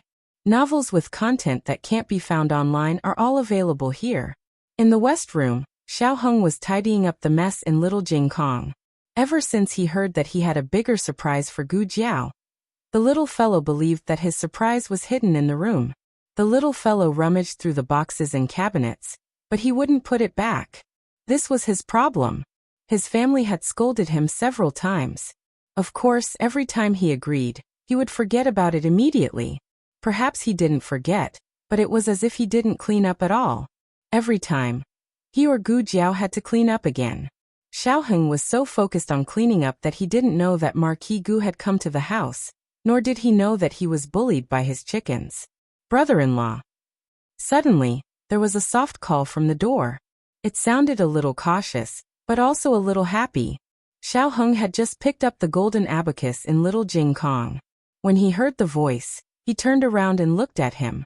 Yen, what's wrong? There were no classes in Qinghe Academy today. Gu Xiaoshan went to Master Lu and Nan Xiang's house. Gu Yan said that he was not feeling well and stayed. Gu Yan stood at the door with his hands behind his back. He looked a little reserved. Since Gu Yan came to the house, it was the first time that he had shown this kind of, well, Xiao Heng wanted to say that he was shy, but he felt that Gu Yan wouldn't be so thin-skinned. Besides, what was there to be shy about in front of him? It wasn't the first day they met. Can I come in? Gu Yan asked. Even the tone of his voice had become cautious. Wasn't this attitude change a little too big? Xiao Heng looked at Gu Yan strangely and said, "It's okay, come in. Do you have homework that you can't do?" Among the 3 boys in the family, Xiao Heng interacted with Little Jing Kong the most. Firstly, they slept in the same room. Secondly, Little Jing Kong was more talkative. Thirdly, Little Jing Kong had the most homework in tutoring. She didn't interact much with Gu Yan and Gu Xiaoshan. Basically, they came over at this hour to ask about homework. Gu Yan's answer was out of Xiao Heng's expectations. He shook his head and said, "I have something to show brother-in-law." "What?" Xiao Heng asked. Gu Yan walked up to Xiao Heng and hesitated for a moment. Then he took out the fist he had hidden behind his back and opened it to reveal a jade thumb ring with a warm texture. If Gu Jiao was here, she would definitely recognize that this was the jade thumb ring that she had accidentally put in her sleeve when she first resuscitated Gu Yan. Gu Yan treasured this jade thumb ring very much and didn't allow anyone to touch it. Gu Yan flew into a rage when Gu Jinyu accidentally touched it once. Gu Jiao was special. Gu Jiao touching it was equivalent to touching it himself, so Gu Yan didn't mind. Xiao Heng looked at the jade thumb ring in his hand and didn't know what he meant. Gu Yan took in his expression, and a trace of disappointment flashed across his eyes. He lowered his eyes and said bitterly, "You really don't remember?" "I remember that it's your jade thumb ring," Xiaoheng said. He didn't know if he was right. Gu Yan said sullenly, "No, it's yours." "Mine?" Xiaoheng was surprised. There were two meanings to this sentence. One was that it originally belonged to him. The other was that Gu Yan intended to give this jade thumb ring to him. Combined with the series of changes in Gu Yan's expression after he entered the room, Xiaoheng felt that it was unlikely to be the second meaning. Otherwise, Gu Yan wouldn't have said, "You really don't remember?" "Is it for you?" Xiaoheng asked. He paused and said, "When we were young?" After becoming Xiao Lulang, he didn't remember giving Gu Yan any jewelry. Then, it could only be before he and Gu Yan left the capital. If he remembered correctly, Gu Yan went to the hot spring villa in Yuzhou when he was 4. "It was before I went to the hot spring villa," Gu Yan said gloomily. "My older brother didn't play with me, so I ran out of the house alone." He left the house by ditching the servants and crawling out of the house. This way of leaving the house was a little embarrassing. Gu Yan automatically skimmed over it. "I got lost, and then I met you." Getting lost was what he felt at the time. Now that he thought about it, he didn't really get lost. He didn't even run out of the back alley of Marquis Ding An's house. Xiaoheng pointed at the jade thumb ring in his hand. "Then I gave you this?" Gu Yan shook his head and said in a small voice, "You didn't give it to me. I wanted it." Xiaoheng, "I couldn't tell that you would ask strangers for things when you were young." Gu Yan, "I secretly ran out of the house. I wanted to go back, but I couldn't find the way. I cried loudly. You passed by and had the servants stop the carriage. You said that the child was cute. Kidnap him and let him be my younger brother." Xiaoheng, "That's not right. Isn't this your short history? How did it become my dark history? I don't have a hobby of kidnapping children. Don't speak nonsense." Xiaoheng lightly coughed. "I should just be joking, right?" Gu Yan continued to sullenly say, "Then your servants carried me away." Xiaoheng embarrassedly, "You must have been very scared at the time, right?" Gu Yan shook his head. "No, I was very happy. But after a while, you regretted it. You said that I wasn't fun and sent me back." Xiaoheng had no recollection of this matter. Xiaoheng was only 7 years old that year. Although he had reached the age where he could remember things, carrying Gu Yan away was just a spur of the moment. He didn't really take it to heart. He saw so many people every day. How could he remember a child that he had only played with for a short while? Gu Yan was different. He had a weak body since he was young. Madame Yao and Marquis Gu raised him very carefully and never allowed him to leave the house. The number of children he had seen could be counted on one hand. Xiaoheng gave him candy, toys, and even gave him such a beautiful jade thumb ring. He naturally remembered the other person deeply in his heart. However, so many years had passed. His small brain could not remember the other person's appearance and silhouette. He only remembered that he was called Xiaoheng. The young Marquis of Zhaodu. This was all thanks to Xiaoheng's fame. He would often hear about him from the servants. It could be considered as helping him review his memories. Xiaoheng really did not know that he and Gu Yan had such an experience. Even though he did not believe in fate, he could not help but sigh that fate was indeed a wonderful thing. The two's conversation was interrupted by the sound of chickens and dogs in the courtyard. The two opened the window and saw that Marquis Gu had come. Furthermore, he was fighting with their family's dog, 7 chickens, and a hai dong qing. Marquis Gu was a martial artist. It was not to the extent that he could not kill a dog and a few chickens. However, the dog was his son's pet, and the chickens were poultry that Madame Yao raised every day. He did not have any misgivings about this bird, but this bird was too good at flying. He could not catch it. Xiaoheng and Gu Yan went to the courtyard to stop the chaos. At this time, Marquis Gu was covered in chicken feathers. Marquis Gu was so angry that he hated that he couldn't kill those hateful chickens. Especially the smallest one. It pooped on him several times. Gu Yan looked at his father's sorry state, and suddenly could not help but laugh out loud. Marquis Gu, "Stinky brat. Do you still remember that I am your father?" Gu Yan's laughter continued until Madame Yao came back. Madame Yao was going to give birth next month. Gu Jiao calculated that her due date was the first day of next month, so there was still half a month left. Her limbs were slightly swollen, and it seemed that it was difficult for her to move. Marquis Gu immediately ignored Gu Yan and walked over to help her. Why did you go out again? How did senior servant Fong look at you? You should be careful. Madame Yao's action of crossing the threshold really scared him. Was a pregnant woman walking so fiercely? In the past, Madame Ling did not dare to do this. In reality, Madame Yao also felt that this pregnancy was easier than the first. If it was not for the fact that she was getting older, it would have been easier. In the village, she had seen farmers work in the fields with their bellies protruding. Compared to them, she was very delicate. However, compared to the madams and mistresses of large families, she was still a bit fiercer. Marquis, how did you end up like this? Madame Yao looked at him in shock. The old Marquis could not say that he had been bullied by a few chickens. He could not lose face in front of his wife. He gently coughed and said, "It's nothing. The chickens ran out and I caught them." Madame Yao said, "I let them out. I had them catch insects in the vegetable slices." Other people's chickens would occasionally eat vegetable slices, but her family's chickens did not. They only ate insects and were very obedient. Marquis Gu awkwardly said, Then I'll let them out for you in a bit." Madame Yao looked at her family's recipe and said, "No need. We've caught enough for today. Marquis should quickly go change your clothes." Marquis Gu went to the carriage to change his clothes. Then he went to the backyard to talk with Madame Yao. He came today to visit Madame Yao and also to announce good news to Madame Yao. "Our son-in-law has been promoted." Madame Yao's eyes lit up. She unconsciously turned her head to look at Xiaoheng, who was chopping firewood with Gu Yan at the entrance of the kitchen.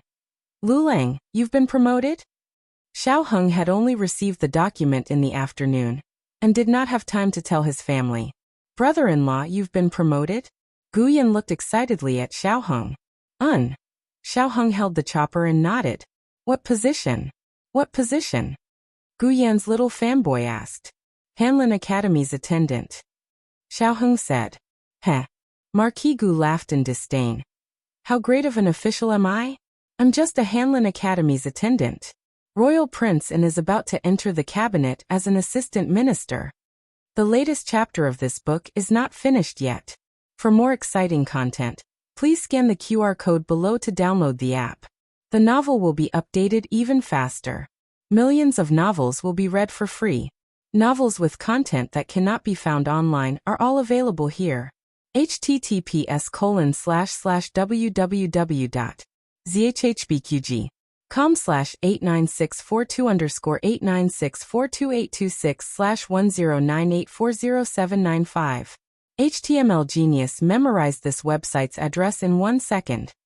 www.zhhbqg.com Bikuga mobile reading website.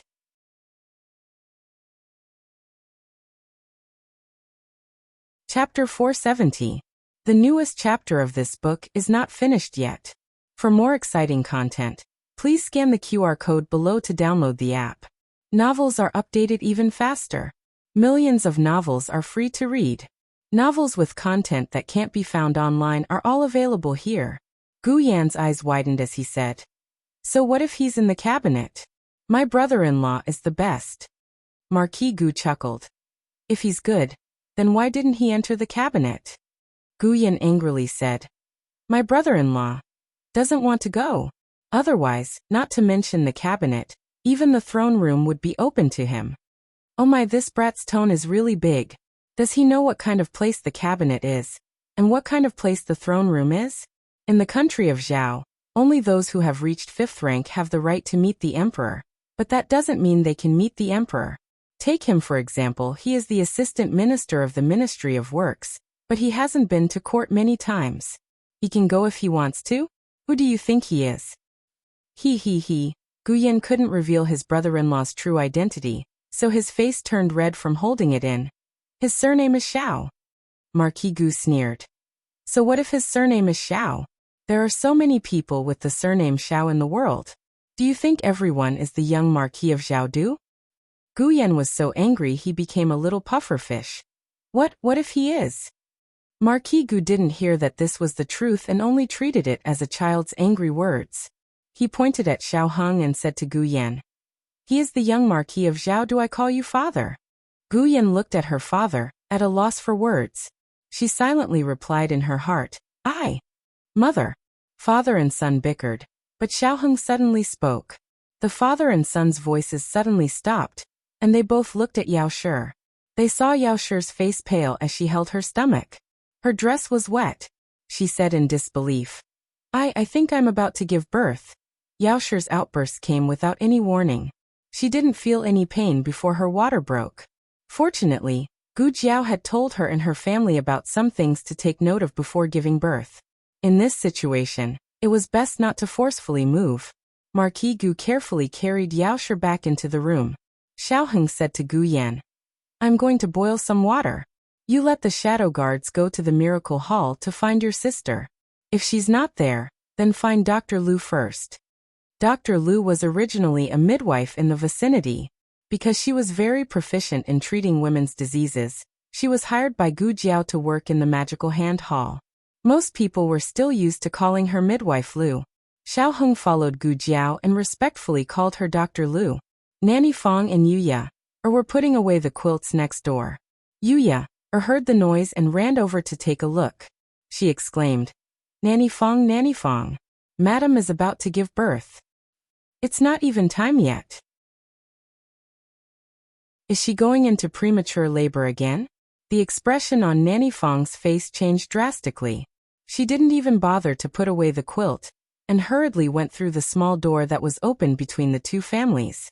She stumbled as she walked too quickly. "Nanny Fong."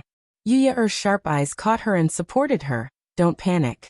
The young master's shadow guards have already gone to call the young miss. The young miss will be back soon. Madam will be fine." When Nanny Fong saw that Yuya, a young maidservant, was calmer than her, she couldn't help but blush with shame. She sighed and said, "I was too impatient. I wasn't by Madam's side when she gave birth to the young miss and the young master.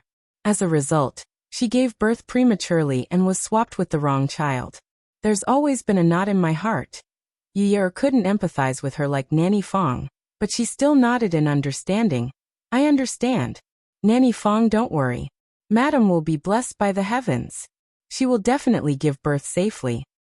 Gu Jiao wasn't here. It was Madame Lu who came. Madame Lu was a very experienced midwife.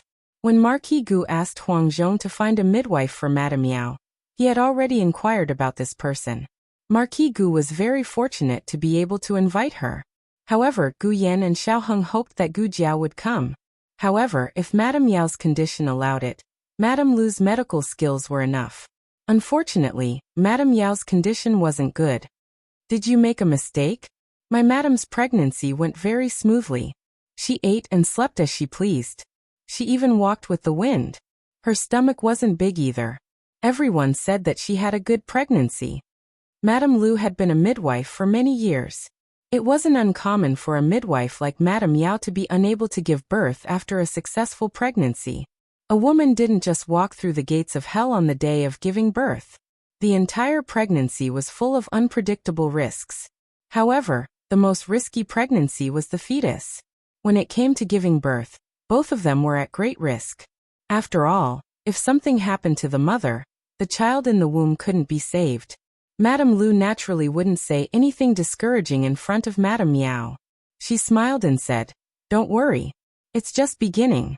Madam is completely in motion. I've already brought the birth-inducing medicine. Just take it with water." In the past, the birth-inducing medicine had always been prepared on the spot. Gu Jiao felt that this method was time-consuming and inconvenient, so she simply made it into a wax pill. Removing the wax coating, the pill inside could be directly swallowed or taken with water. However, no one expected that Madame Yao would vomit as soon as she ate it. During Madame Yao's pregnancy, there had been almost no morning sickness. Who would have thought that she would have such a large reaction when she was about to give birth? Madame Lu changed to feeding her some brown sugar water, but she also vomited until there wasn't a single drop left. This was bad. She couldn't eat medicine and she couldn't feed food. Her strength would quickly run out. Go call Imperial Physician Luo. Outside the room, Marquis Gu ordered Huang Zhong. Yes. Huang Zhong replied and left without stopping. About an hour later, Imperial Physician Luo was brought over. Imperial Physician Luo checked Madame Yao's pulse. His expression was just as serious as Madame Lu's. At this time, there was no need for him to say anything. Madame Yao had already realized that her pregnancy had not been easy. To be honest, when she was pregnant with Jiao Jiao and Yan, her reaction was very large. 6 months later she even vomited. That pregnancy had been very difficult, but the delivery could be considered smooth. Gu Yan's body was not good because he had been born prematurely. It wasn't that she couldn't give birth at the time. Imperial Physician Luo asked Madame Lu what she had done for Madame Yao. Madame Lu replied, I planned to give her some birth-inducing medicine. Unfortunately, she vomited everything she ate. She couldn't even drink water. Imperial Physician, how is my wife's condition? Marquis Gu was extremely anxious outside. Go make some more ginseng soup for Madame. If it really doesn't work, she can eat anything she wants. Also, tell Madame not to exert too much strength or cry. She needs to conserve her strength. Imperial Physician Luo left the delivery room after giving instructions to Granny Fong. He reported to Marquis Gu, Madame's condition is not optimistic. The possibility of a difficult birth is very high. Generally speaking, the first stage of labor for a virgin was 10 to 12 hours. The first stage of labor for a woman who was going through labor was 6 to 8 hours. From the time Madame Yao's water broke until now, less than 4 hours had passed. It was not yet time to diagnose a difficult birth. However, with Imperial Physician Luo and Madame Lu's many years of experience as physicians, as well as Madame Yao's pulse, the two had a tacit understanding of Madame Yao's condition. However, Madame Lu did not dare to say it, but Imperial Physician Luo did. Marquis Gu felt as if he had fallen into an ice cellar. His entire body was instantly soaked in cold air. Gu Yan's small face also became deathly pale. Xiao Heng stood beside him. He unconsciously pulled on Xiao Heng's sleeve. Xiao Heng pursed his lips and did not say anything. Gu Jiao had made a house call. He could not help with this kind of thing. He only hoped that Hidden Guard A could quickly bring Gu Jiao back. At that time, the two hidden guards had gone to the medical center. When they heard that Gu Jiao was not there, one went to the place where Gu Jiao had made a house call to inform her. The other went to bring Madame Lu over first. Gu Jiao had already received the news of Madame Yao's outburst. However, she was at the scene of the accident. A vicious attack had occurred in a casino. 3 people were seriously injured. It was unknown whether they were alive or dead. She and Dr. Song were busy rescuing the injured. Hemostatic forceps. She knelt on the ground and stretched out her hand. Dr. Song skillfully handed her the hemostatic forceps. She used the hemostatic forceps to clamp down on the injured patient's blood vessels. Aspirate, she said. The Research Institute's portable negative pressure aspirator had only appeared today. She did not know if it was because her strength had recovered, but the number of instruments in her small medicine box seemed to have gradually increased. If this was the case, then there was hope for Gu Yan's heart surgery. Dr. Song had been with Gu Jiao for so long, so he was not surprised by the strange things in her medicine box. He understood it immediately. He sucked out the blood and fluid in the patient's abdominal cavity. Gu Jiao found the remains of the dart that remained in the patient's abdominal cavity and took it out with tweezers. His spleen almost ruptured. She really did not know whether he was lucky or not. Gu Jiao was busy until midnight when she and Dr. Song finished rescuing all the patients. I will take them back to the medical center. You go back quickly, Dr. Song said to Gu Jiao. The shadow guards had been waiting outside the room for a long time. He knew that something must have happened at home. Gu Jiao nodded and returned to Bishui Alley with the shadow guard. Madame Yao's labor pain was getting worse, but there was no sign of the baby being born. Halfway through, Gu Yan's heart disease almost flared up. Xiao Heng fed him medicine in time and coaxed him to go back to his room to rest. He let Gu Xiaoshen look after him. Little Jing Kong did not know that Madame Yao had encountered a difficult birth. Xiao Heng told him to sleep well. When he woke up tomorrow morning, he would have a little sister or brother. He was very happy and went back to his room to sleep with his little pillow. The latest chapter of this book is not finished yet. For more exciting content, please scan the QR code below to download the app. The novel is updated faster. Millions of novels are free to read. There are all the novels that you can't find on the internet. https://www.zhbqg.com/89642_8964286/1098396889. HTML Genius remembered this website's address in a second. www.zhbqg.com Bikugo mobile reading website.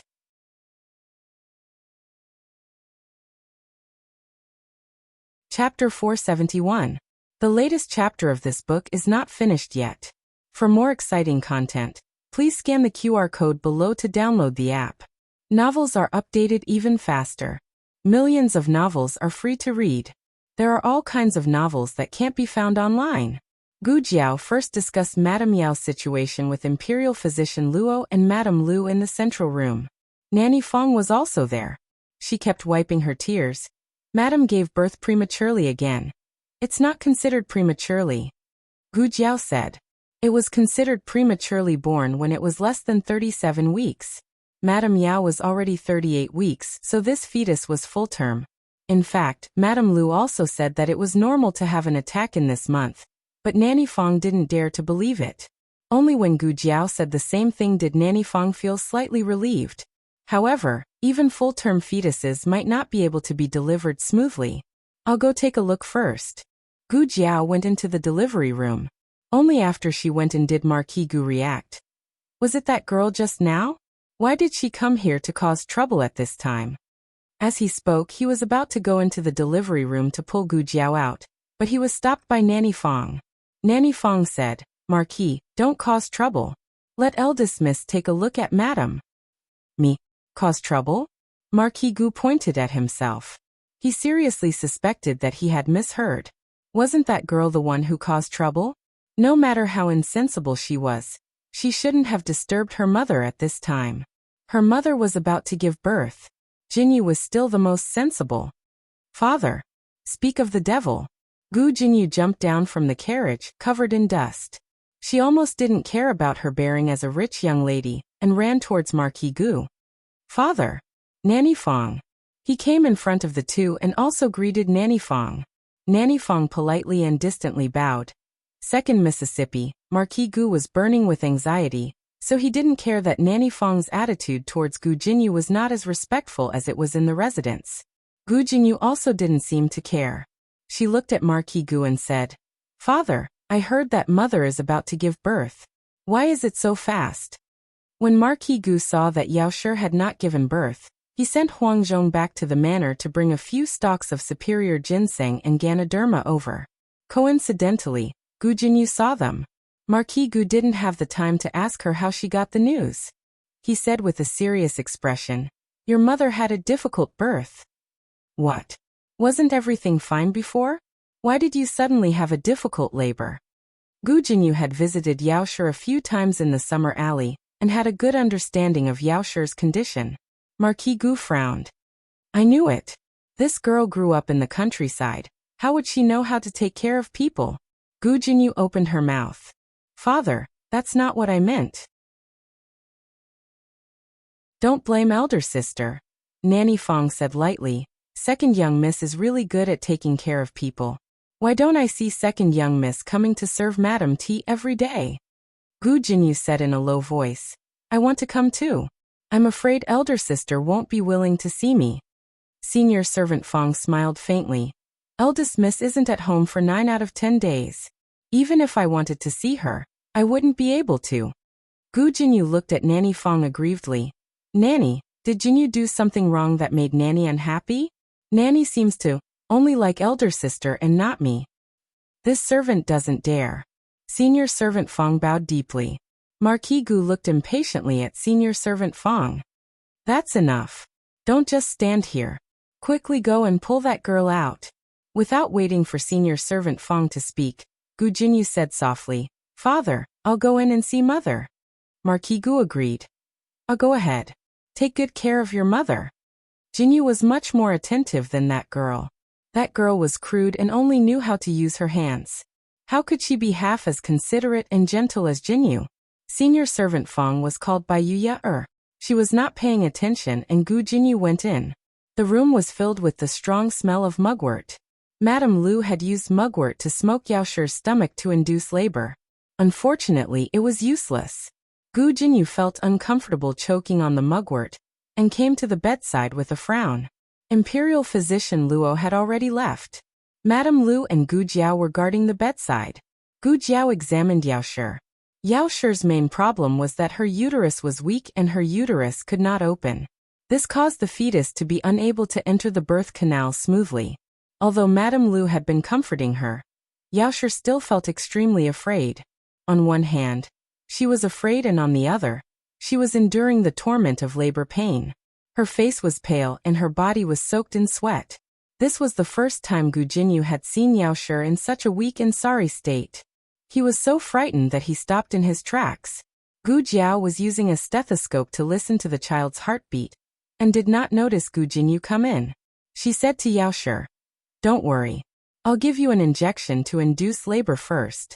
If it still doesn't work, I'll give you a cesarean section." "You are." Madame Lu went to get a clean towel. When she turned around, she saw Gu Jinyu. She had never seen him before and could not help but feel puzzled. Gu Jinyu returned to his senses and suppressed the fear in his heart. He said to Madame Lu, "I'm here to see my mother." As he spoke, he walked to the bedside. However, before he could say the word mother, Yaoshi screamed from the torment of labor pain. That scream was truly pitiful. In addition, Yaoshi's entire face was contorted from the pain. She looked too frightening. Gu Jinyu paled and retreated a few steps. Coincidentally, she bumped into Nanny Fong, who was bringing in hot water. The hot water spilled and splashed all over Nanny Fong. The copper basin even fell to the ground with a clang. The baby in Yaoshi's womb was so frightened that he started to hiccup. Gu Jiao looked coldly at Gu Jinyu. "Get out." Yaoshi also saw Gu Jinyu, but she did not have the energy to speak. "Mother, I..." Before Gu Jinyu could finish speaking, Gu Jiao walked forward, grabbed Gu Jinyu's collar, and threw him out. Was Gu Jiao targeting Gu Jinyu? She was. 1. She did not like to be surrounded when she was practicing medicine. Another, Gu Jinyu was always grumbling. Of course, she could have asked Nanny Fong to escort him out. But she was annoyed. After Gu Jinyu was thrown out, Marquis Gu quickly caught him. Otherwise, she would have fallen flat on her face. Marquis Gu's chest was filled with anger. He glared coldly at Gu Jiao and said, "Stupid girl. You've become bold, haven't you? Why do you hit everyone?" Gu Jinyu grabbed Marquis Gu and said worriedly, "Father, I'm fine. But you should quickly stop elder sister, right? I just heard her say that she wanted to cut open mother's womb and take out the baby." "What?" Marquis Gu's expression changed. "It's enough that the stupid girl is not filial to her mother, but she actually wants to cut open her mother's womb. Does she still have a conscience? I will not allow her to hurt your mother." Marquis Gu rushed in aggressively. Unexpectedly, he had just taken a step when Shadow Guard A and Shadow Guard B both descended from the sky. Shadow Guard A sealed his acupoint with a whoosh. Then he and Shadow Guard B each grabbed one of his arms and dragged him out of the backyard. Xiaoheng looked at him indifferently from the main room.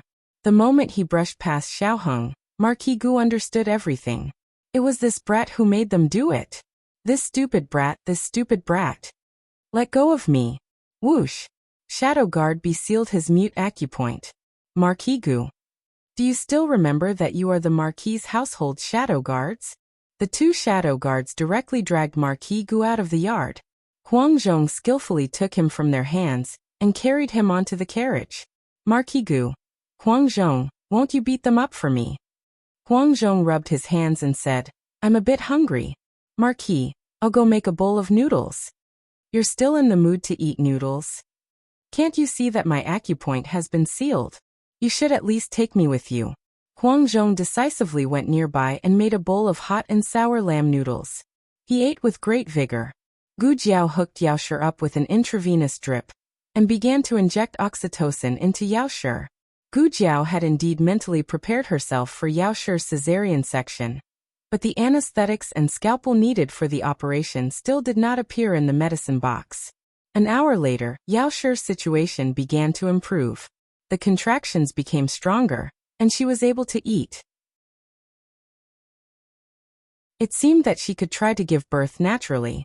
2 hours later, when Yao Shi's cervix had dilated to 2 fingers, Gu Jiao gave Yao Shi a painless injection. At midnight, Yao Shi ate a bowl of brown sugar eggs. At midnight, Yao Shi drank half a bowl of ginseng soup.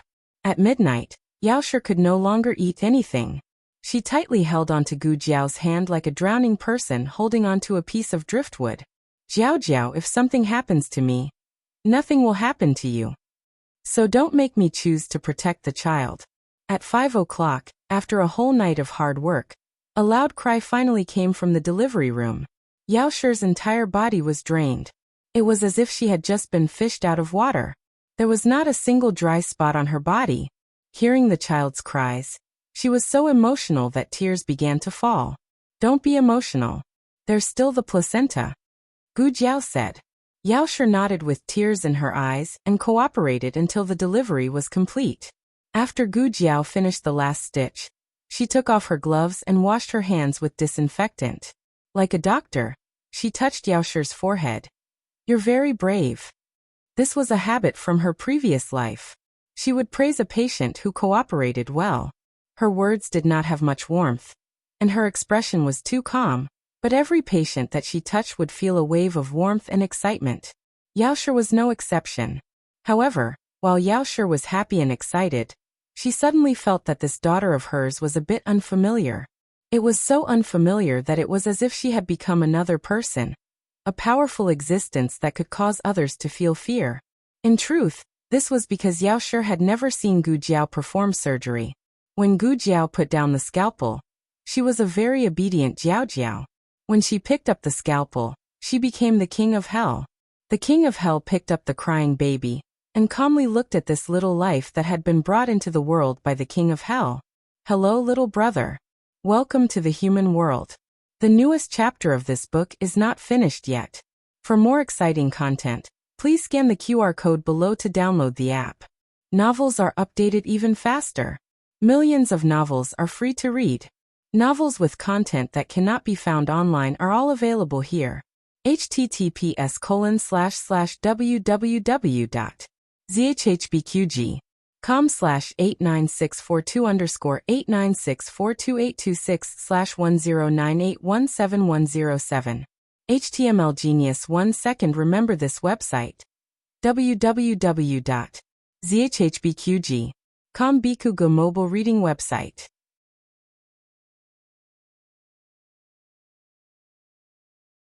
Chapter 472. The latest chapter of this book is not finished yet. For more exciting content, please scan the QR code below to download the app. The novel was also updated at a faster rate. Millions of novels were read for free. There are all kinds of novels that can't be found online here. After the baby was born, Marquis Gu's acupoints were finally unsealed by the secret guards. I'll deal with you later. Marquis Gu glared coldly at Gu Yan's 2 hidden guards and hurriedly walked towards Yao Shi's room. At this time, Yao Shi was not in her own room. Her room had been turned into a delivery room and needed to be cleaned up.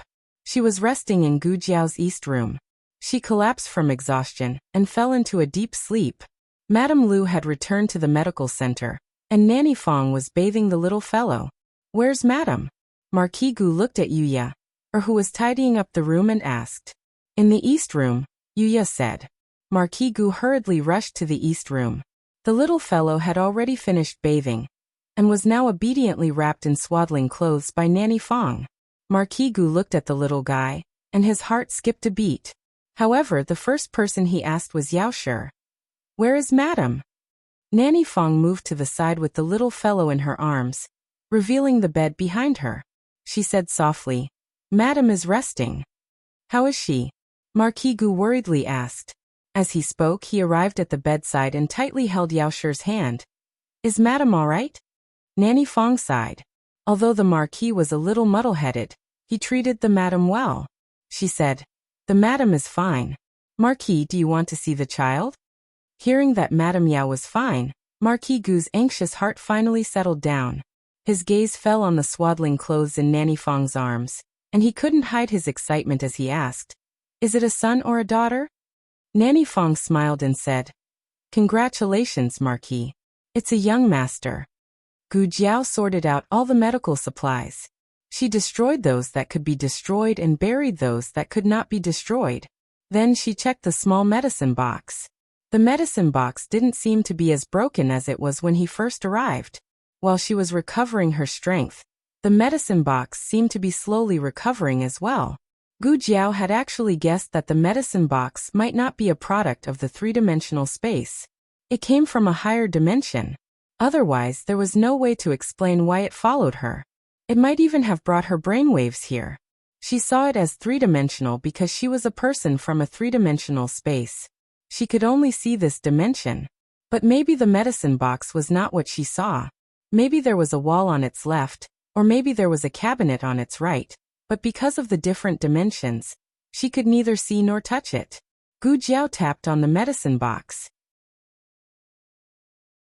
But why would a high-dimensional space product have a three-dimensional shell?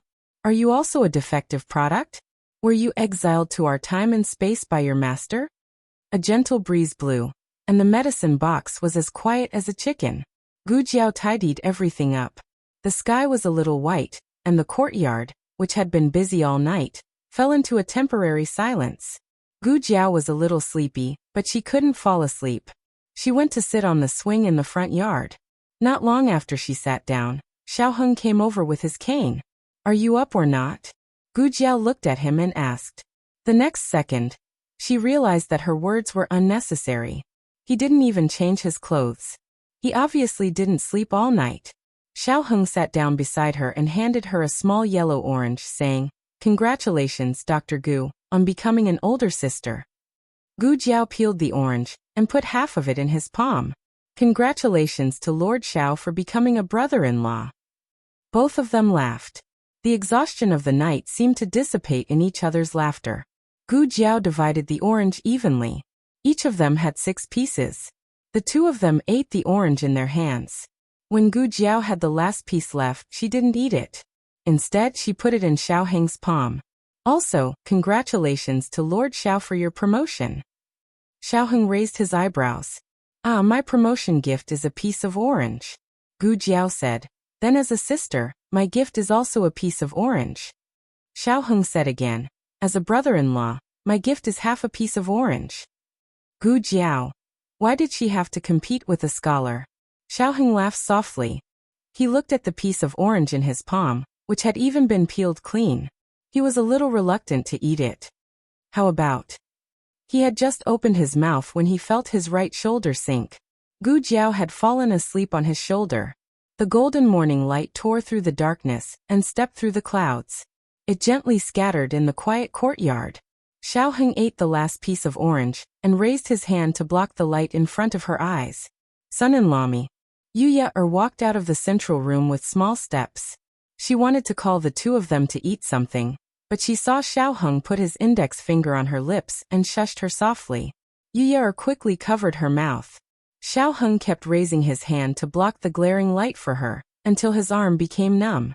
Yuya called him a groundhog in her heart.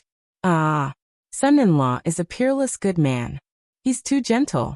Young miss, quickly submit to son-in-law." Xiaoheng waited until Gu Jiao fell asleep before he carried her in his arms. He wrapped one hand around her back, and the other around her knees.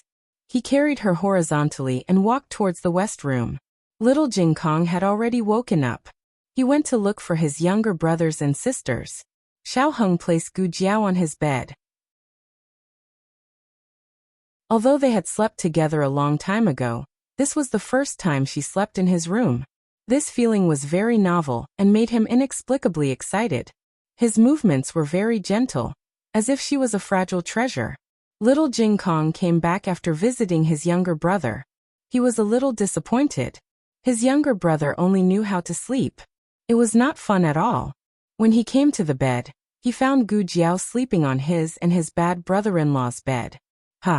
His eyes widened. The light in his eyes gathered again. He kicked off his shoes without saying anything. I still want to sleep. Before he could jump onto the bed, he was lifted up by Xiaoheng. His little arms and legs flailed in the air. Put me down. Put me down. I want to sleep. He wanted to sleep with Jiao Jiao. You should go to school.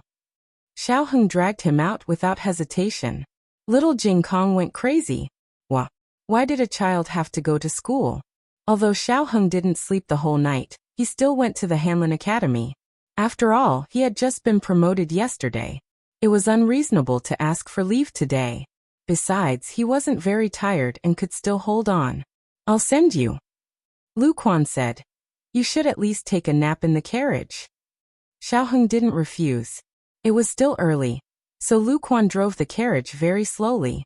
Xiaoheng leaned against the wall of the carriage and closed his eyes to rest. Halfway through the journey, Lu Quan's carriage suddenly stopped. It didn't move for a long time. Xiaoheng opened his eyes and asked Lu Quan, Uncle Lu, what's wrong? That. Lu Quan craned his neck and looked. He said, It seems that a noble's carriage is coming. This was the case in the capital. Once an official went out, those with lower ranks would have to give way to him. They were not the only carriage on the roadside. Many officials in front of them had begun to move to the sides of the alley to make room. Whose carriage is it? Xiaoheng asked. You don't even know? It's the newly appointed cabinet elder. A scholar who was watching the commotion said. Xiao Lulang was sitting in an old carriage. It was inevitable that people would think that his status was not very high. In fact, it was indeed so. A fifth-rank palace attendant was nothing in the capital where a falling brick could kill 3 nobles. However, a cabinet elder was different. He was a close official of the emperor. The other party added a small character in front of the cabinet elder. May I ask which cabinet elder it is? Lu Quan asked the scholar. Lu Quan was very familiar with the official positions in the capital. If it was only a cabinet elder, his position might not be as high as Liu Long's. If that was the case, they could refuse. The scholar said, Which other cabinet elder could it be? It's Princeton of the Zhuang family. He was promoted to the cabinet elder after working in the Hanlin Academy for only 4 months. He is indeed the most talented scholar in the capital. The most talented scholar in the capital? Who gave him this title? He was first in the imperial examinations. His Lulang was the new Zhuangyuan. What should they say? Xiaoheng's focus was not on the title of the most talented scholar in the capital. Yesterday, when Princess Xinyang mentioned Prince An's promotion to the cabinet elder, she said that he was conferred the title of a 7th-rank palace attendant. Today, the commoners said that he was a cabinet elder. Elder cabinet wasn't an official position, but rather a respectful title for the grand secretaries of the cabinet. However, not every grand secretary of the cabinet had the qualifications to be called elder cabinet. Only the grand secretary of the intermediate palace and the 2 assistant grand secretaries of Jianji Palace and Wenhua Palace had the qualifications to be called elder cabinet. As for the Wuying Hall, Wenyuan Pavilion, and Eastern Pavilion scholars, they were all called cabinet elders. Princess Xinyang's information could not be wrong. Prince An's official position was definitely the 7th-rank palace attendant. Above the palace attendant were the 6th-rank palace attendant, the 5th-rank palace attendant, the 4th-rank palace attendant, and the 3rd-rank palace attendant. These people did not have the qualifications to be called cabinet elder. Prince An's title of cabinet elder most likely came from his birth and status. To put it bluntly, he was Grand Tutor Zhuang's grandson. When he entered the cabinet elder, he was aiming to be in charge of the cabinet elder. Cabinet elder was just a title in advance. One day, he would become the grand cabinet elder. The latest chapter of this book is not finished yet. For more exciting content, please scan the QR code below to download the app. Novels are updated even faster. Millions of novels are free to read. Novels with connotations that could not be found online are all available here. https://www.zhhbqg.com/89642_8964226/1098167533. HTML Genius memorized this website's address in 1 second. www ZHHBQG. Biku Pavilion mobile reading website.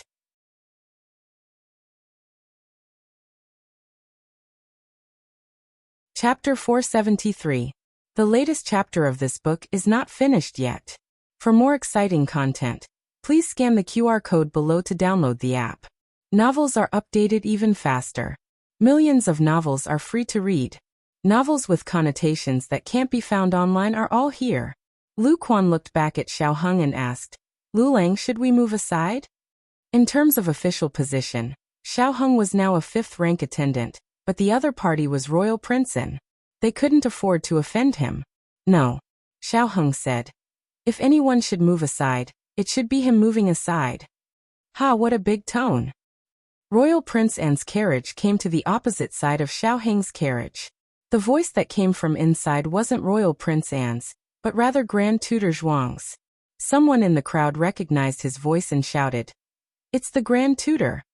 No one expected Grand Tutor Zhuang to be sitting in Royal Prince Anne's carriage. The officials who moved aside for Royal Prince Anne secretly rejoiced that they didn't put on airs and obediently moved aside. Otherwise, they would be the ones being slapped in the face by Grand Tutor Zhuang. Who was this kid? His voice sounded very young. Perhaps he was young and immature and kicked an iron plate. Others couldn't recognize Xiao Heng's voice, but how could Grand Tutor Zhuang not recognize it? Opposing him at every turn, taking away the Empress Dowager's favor, causing the Empress Dowager to be distant and cold to the Zhuang family. It was all the Xiao Liulang's doing behind the scenes. Grand Tutor Zhuang was warned by the Empress Dowager not to make things difficult for Xiao Lulang, but he couldn't make things difficult for Xiao Lulang. Grand Tutor Zhuang simply had the coachman open the curtain. He sat in the spacious carriage, and the people could see the inside of the Zhuang family's luxurious carriage from different angles. It seemed modest and not high profile, but who would have thought that a simple armchair table was made of expensive gold-rimmed Phoebe-Jinnan wood? The curtain was only half opened, revealing Grand Tutor Zhuang's figure. Beside him was a pair of spotless official boots, presumably belonging to his grandson. Royal Prince and Grand Tutor Zhuang sneered and looked at the carriage in front of him. "Isn't this Attendant Xiao? Attendant Xiao, are you blocking my way? Are you waiting for this official to move aside? When did the officials of the Hanlin Academy become so arrogant? Even the Grand Tutor has to make way for a mere attendant?" These words truly did not leave any face for Xiao Lulang. No matter how outstanding Xiao Lulang was, no matter how much he was the new Zhuang Yuan personally appointed by the emperor, he was still just a small Hanlin official. How could he be like Grand Tutor Zhuang, who had long been a first-class official in court? Blocking Grand Tutor Zhuang's path. Wasn't that just asking for humiliation? However, Grand Tutor Zhuang's attack wasn't just limited to his words. He continued, "You can't possibly be relying on the fact that someone in the palace is supporting you to not put me in your eyes, right?" There was someone in the palace backing him up. Who was it? Grand Tutor Zhuang didn't point out that it was the Empress Dowager, so everyone naturally thought it was the current emperor. His Majesty did not stick to one type of talent, but he was arrogant because of his favor at such a young age. It was clear that he was not worthy of His Majesty's praise. "I'm from the countryside, so I haven't seen the world." No wonder. He probably doesn't know that the emperor's heart is hard to fathom. Without His Majesty's favor, he is nothing. He's so arrogant because of His Majesty's favor at such a young age. Does he really think he is the same as Royal Prince Anne and has the qualifications to be arrogant? But Royal Prince Anne isn't arrogant. Royal Prince Anne is humble and courteous. He knows when to advance and when to retreat. He never oversteps his status. This is the demeanor of a great family. What's the saying again? A bucket full of water doesn't sway, but a bucket half full of water sways. Haha. Everyone was amused by an old man's teasing. People probably had a strange mentality. They liked to see people fall from a high place, and enjoyed the pleasure of being judged. Everyone was waiting to see Xiao Lulang make a fool of himself. However, no one expected that a handsome man dressed in purple leisurely strolled out from behind the crowd. He had a powerful aura. The originally impenetrable crowd almost involuntarily opened a path for him. When Grand Tutor Zhuang saw this person, his expression froze. Marquis Xianping? Marquis Xianping stopped beside Xiao Heng's carriage and looked at Grand Tutor Zhuang with a faint smile. Oh, isn't this Grand Tutor Zhuang? What a coincidence. You're also going to court? What time is it? Still going to court? Court has already been dismissed. No, he used the word also. Are you, Marquis Xianping, so shameless? You say it as if you're going to court today. Grand Tutor Zhuang snorted coldly. Marquis Xianping hasn't been to court in a long time. I'm afraid you've even forgotten the time of morning court. Marquis Xianping smiled. That's right. His Majesty is benevolent. He sympathizes with my old injury that hasn't healed and spares me the pain of going to court. Bullshit old injury that hasn't healed. You, Marquis Xianping, have never properly attended court. Of course, the Emperor did say this. However, it wasn't because he sympathized with Marquis Xianping. It was because Marquis Xianping was too bold. The Emperor was afraid that he would lose face for the officials of Zhao country. Thus he gave him an excuse. Is there a seat? Marquis Xianping pretended to ask Lu Quan casually. Ah, there is. There isn't. Lu Quan and Xiao Heng spoke at the same time. The second sentence was said by Xiao Heng. Everyone's eyes widened. Did they hear wrong? This Hanlin official actually dared to reject Marquis Xianping on the street.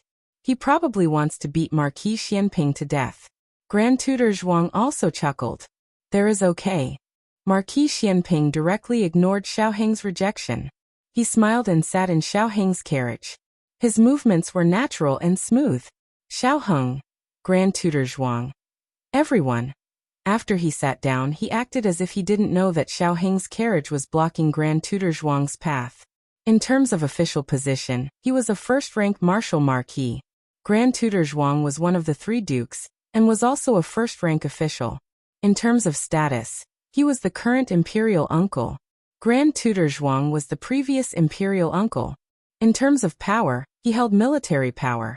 Grand Tutor Zhuang secretly held political power.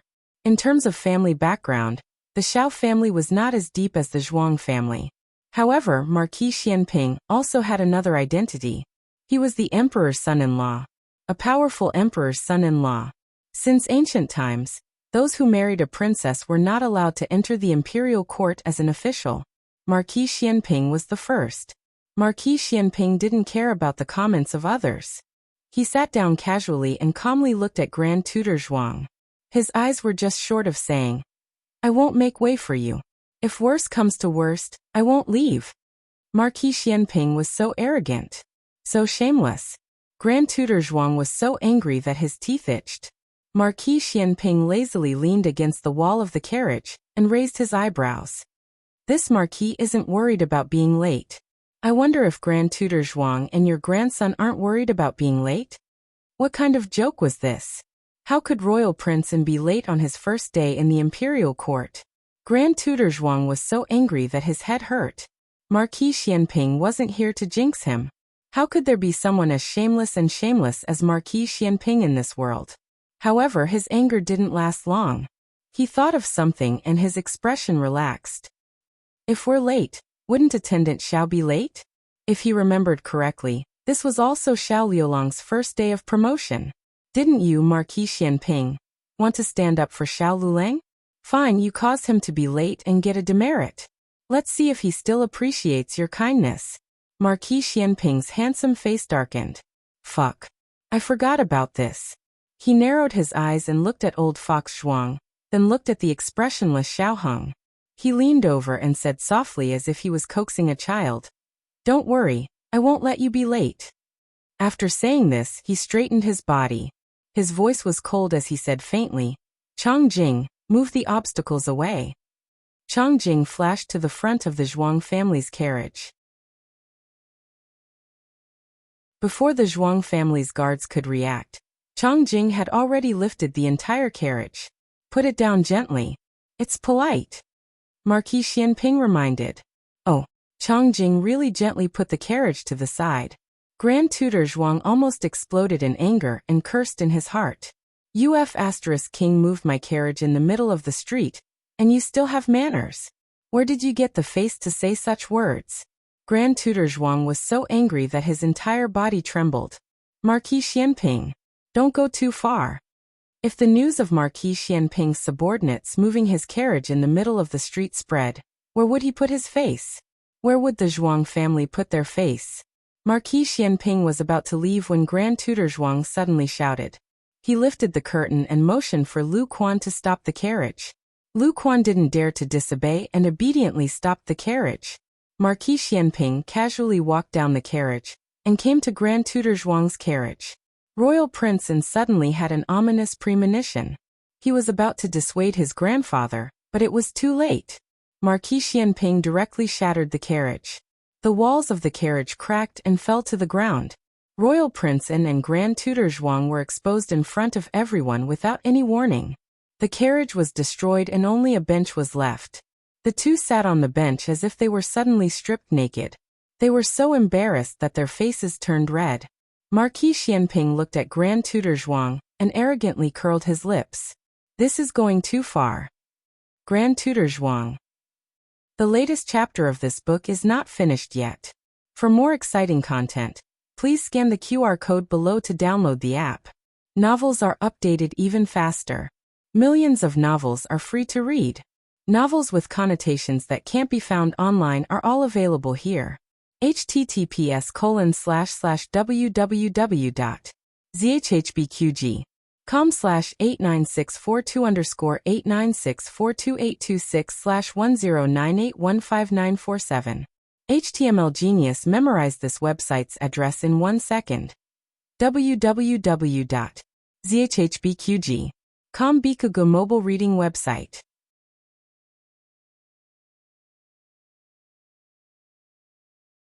Chapter 474. The latest chapter of this book is not finished yet. For more exciting content, please scan the QR code below to download the app. Novels are updated even faster. Millions of novels are free to read. Novels with connotations that can't be found online are all available here. This matter was too big and had a bad influence. Grand Tutor Zhuang would definitely go to the emperor to complain about Marquis Xianping in order to save his old face. However, was Marquis Xianping afraid of him complaining?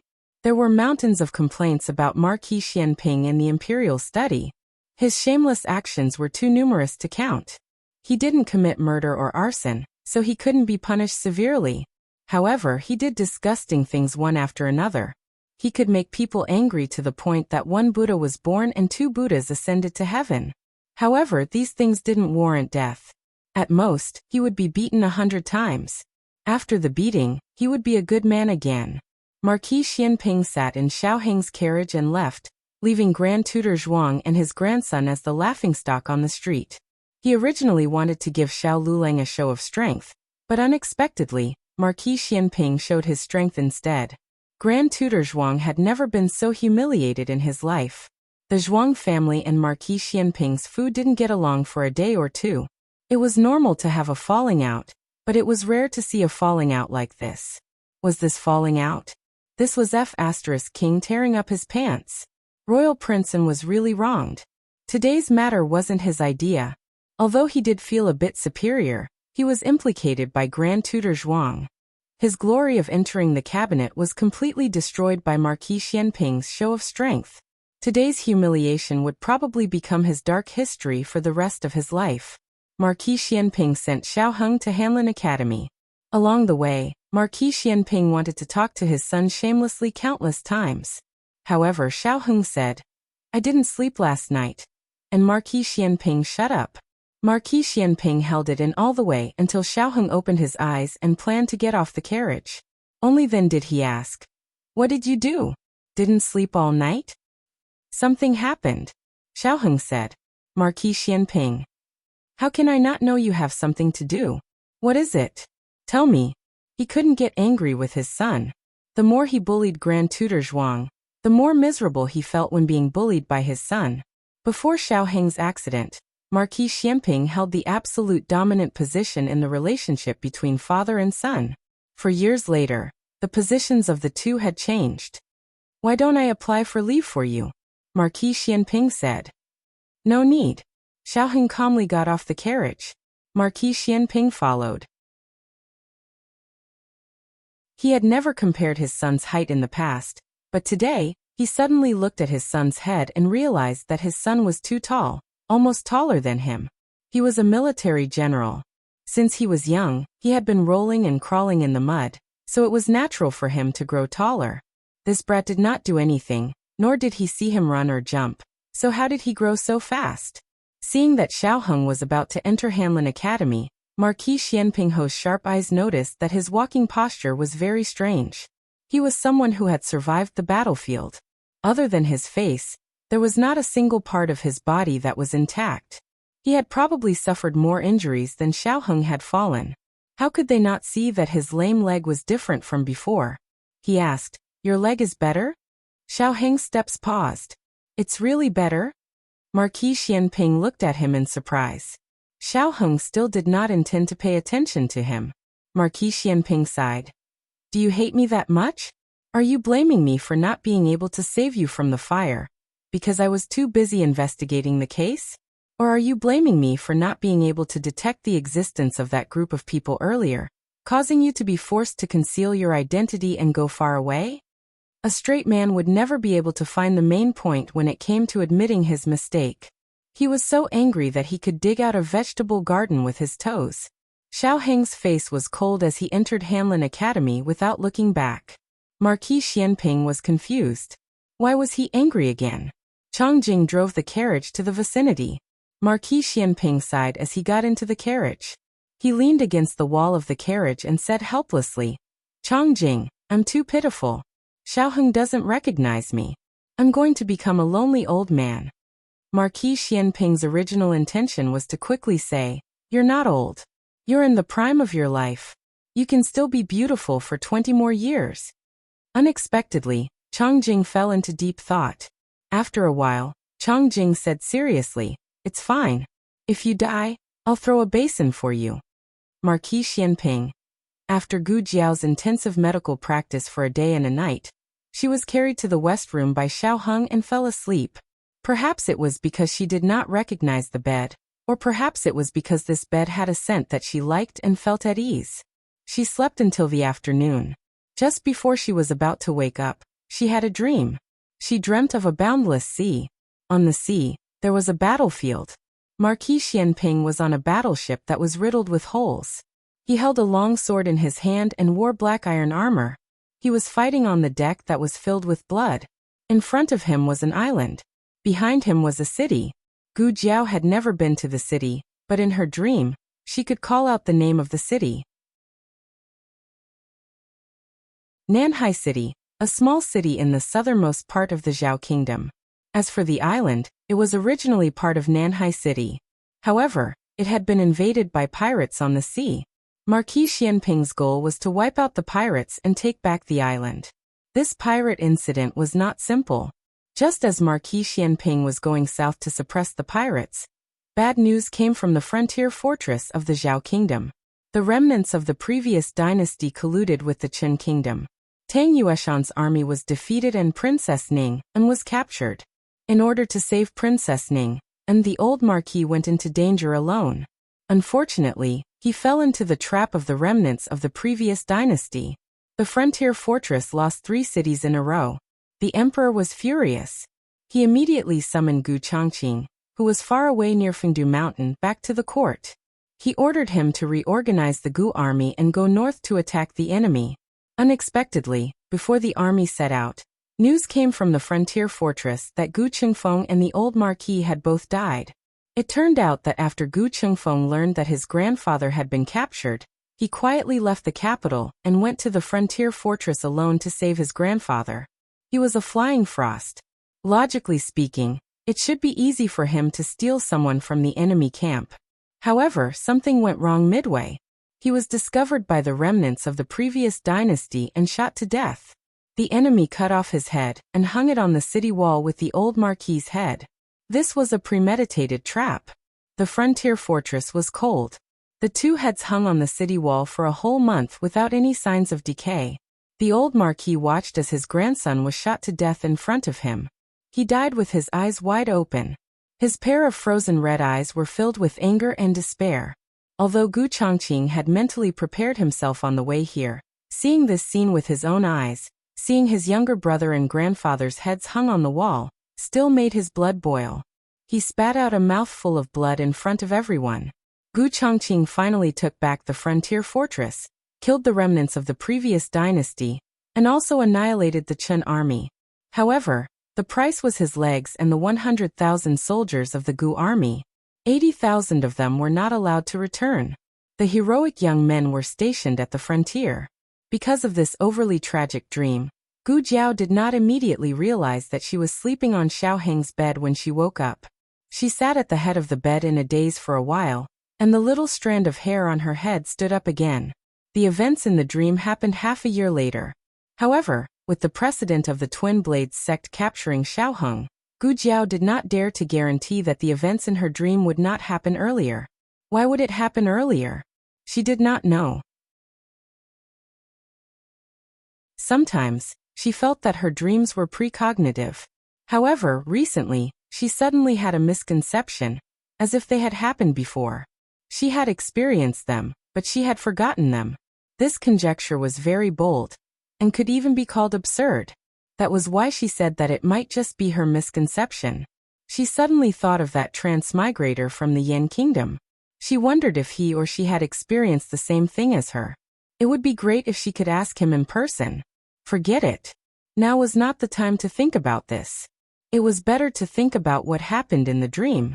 If her conjecture was correct, then the most important question right now was whether the tragedy of the Gu grandfather and grandson, as well as the 100,000 soldiers of the Gu army, would happen earlier. Your Majesty! Your Majesty! Bad news. The emperor was reviewing memorials in the imperial study when Eunuch Wei walked in with a hurried expression. What's the matter? The emperor frowned and glared at Eunuch Wei. Eunuch Wei had been by the emperor's side for a long time. He should not have been so unruly. Eunuch Wei felt bitter. He did not want to, but this time, something really big had happened. He reported, Your Majesty, Marquis Xianping has bullied Imperial Tutor Zhuang. Imperial Tutor Zhuang has come to complain to you. The emperor frowned. Imperial Tutor Zhuang? Marquis Xianping had bullied Imperial Tutor Zhuang? To be honest, he did not have a good impression of Imperial Tutor Zhuang. The Zhuang family had great power. On the surface, Imperial Tutor Zhuang respected him, the emperor. However, who knew how many obstacles he had secretly set up? No matter what, Imperial Tutor Zhuang had been a senior official for 2 dynasties. He was also the Empress Dowager's older brother, so he was his uncle in name. The emperor still summoned him to the imperial study. Grand Tutor Zhuang was a scholar, and all scholars had a sharp tongue. Through a voluminous accusation, he vividly portrayed Marquis Xianping's disregard for the law and discipline, as well as his tyrannical behavior of humiliating an official of the imperial court. The emperor thought, how could I not know that Marquis Xianping is a bully? What's the point of you looking for me? I can't even beat him. Imperial Tutor Zhuang understood that the emperor was on Marquis Xianping's side. But so what? The emperor could not be biased to the point that he forgot the rules. Imperial Tutor Zhuang said sincerely, Your Majesty, this is right under the emperor's feet. He dares to act so violently and does not put Your Majesty's dignity in his eyes. I really don't know how he will trample on the dignity of the imperial family in the future. These words were just short of saying that Marquis Xianping's merits overshadowed the emperor's. Today he dared to bully the emperor's uncle. In the future he would dare to sit on the emperor's head and behave atrociously. If these words were heard by the previous emperor, it would definitely cause problems. However, the emperor was not the previous emperor. He was not that suspicious. Moreover, in his opinion, this was Marquis Xianping's nature. If Marquis Xianping was not arrogant and despotic one day, then he would not be Marquis Xianping. Call Marquis Xianping to me, the emperor said sternly. The people on the street had seen it with their own eyes. As the emperor, he could not just sit and watch. Soon, Eunuch Wei brought Marquis Xianping into the palace. Your Majesty, this official is guilty. The first thing Marquis Xianping said after entering the imperial study was to admit his crimes. Then he confessed to his bullying of Imperial Tutor Zhuang and Royal Princeton. This series of actions stunned Imperial Tutor Zhuang. He had thought that Marquis Xianping would use the emperor's favor to refuse to admit his crimes. Or Marquis Xianping would push the blame to him and say that he used his status to suppress Xiao Lulang first. He was just helping out when he saw injustice. However, Marquis Xianping admitted his crimes just like that. Cough. The emperor cleared his throat. Marquis Xianping was really always able to break through the bottom line of people's understanding of him. Forget it, he would get used to it. This person was shameless. Why would he not admit his crimes? If he did not admit his crimes, he would be beaten 100 times. If he admitted his crimes, it would be reduced by half.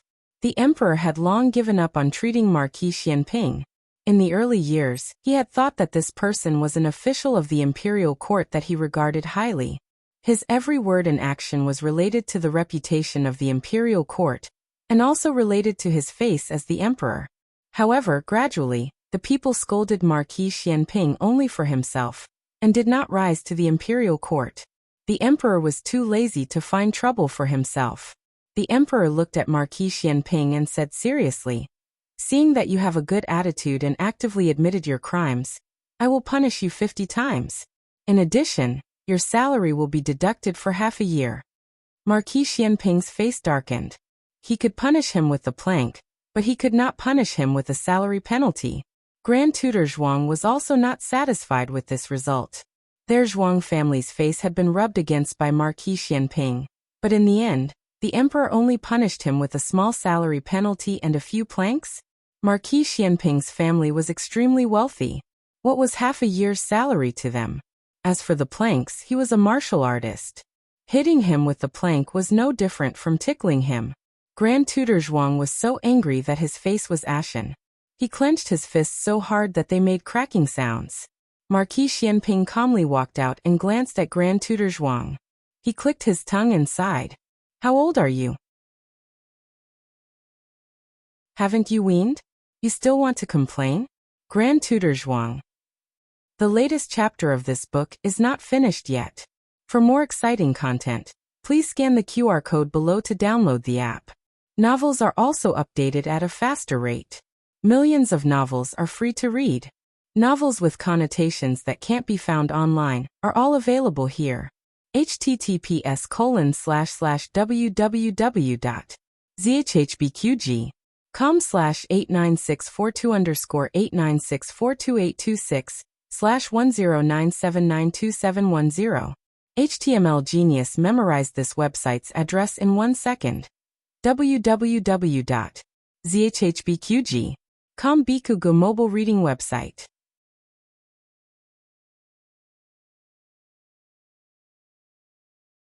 Chapter 475. The latest chapter of this book is not finished yet. For more exciting content, please scan the QR code below to download the app. The novel was also updated at a faster rate. Millions of novels were read for free. There are all kinds of connotations that you can't find online here. When Marquis Xianping came out of the palace, he was surprised to find a familiar carriage parked nearby. It was Princess Xinyang's carriage. His brows furrowed. He wasn't sure if the other party had entered the palace or what. If they weren't here to find him, then there was no need for him to ask for a rebuff. Just as he was thinking this, the curtain of Princess Xinyang's carriage was lifted from the inside. Eugene bowed and got off the carriage, walking towards Marquis Xianping. "Marquis." Eugene bowed respectfully. "The princess wishes to see you." That was a rare sight.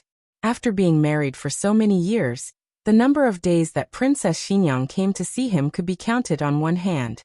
He basically did not look for her. Ever since she had made a request on their wedding night, he had only maintained a superficial relationship with her.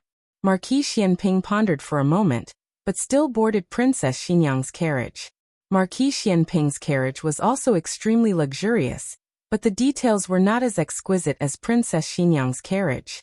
Princess Xinyang's carriage was obviously a woman's carriage, fragrant and exceptionally exquisite.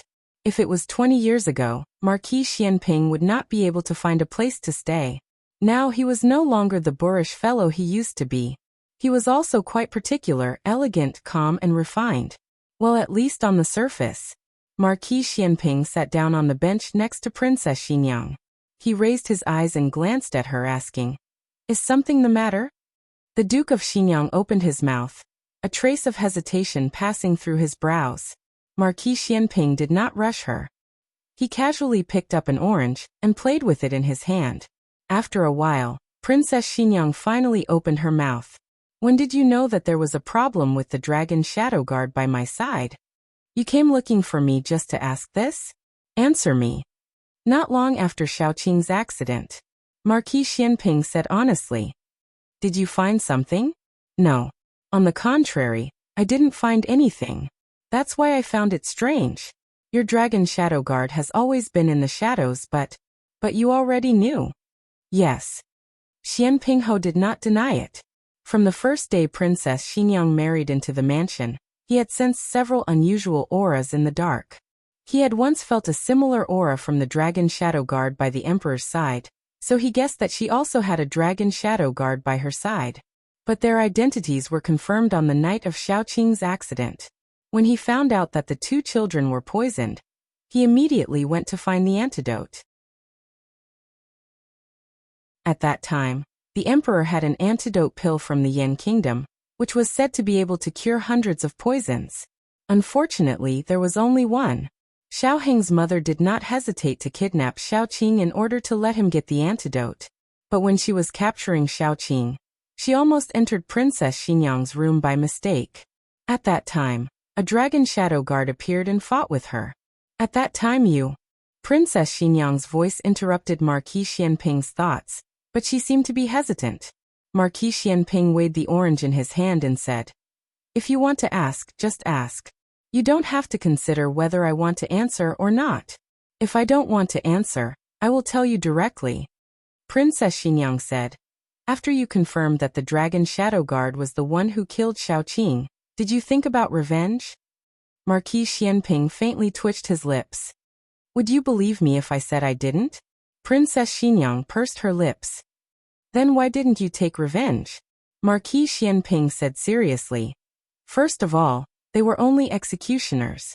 The one who gave the order was the late emperor. There were only two people who could order the dragon shadow guard: the late emperor and Princess Xinyang. It couldn't have been Princess Xinyang who gave the order to kill her own son. It wasn't hard to come to this conclusion, but it was hard to accept it." Marquis Xianping chuckled. "Every injustice has its perpetrator, and every debt has its debtor. If I wanted to take revenge, I would go find the late emperor. Why would I make things difficult for a few executioners who only followed orders? Only a coward would vent his anger on a few subordinates instead of finding their master." This arrogant tone sounded like Marquis Xianping. Princess Xinyang said, "Just because of this?" Marquis Xianping looked at her strangely and smiled. "What are you expecting, Qin Fengwan? Expecting me to tell you that it was because you still needed them, so I reluctantly kept them? Qin Fengwan, I don't have as deep feelings for you as you think." "That's good." Princess Xinyang let out a sigh of relief. Marquis Xianping looked at her with a faint smile and narrowed his eyes. Suddenly, he leaned over and placed one hand on her side, as if pinning her against the wall of the carriage. "Qin Fengwan, you look very disappointed?" Princess Xinyang turned her face away. "I'm not."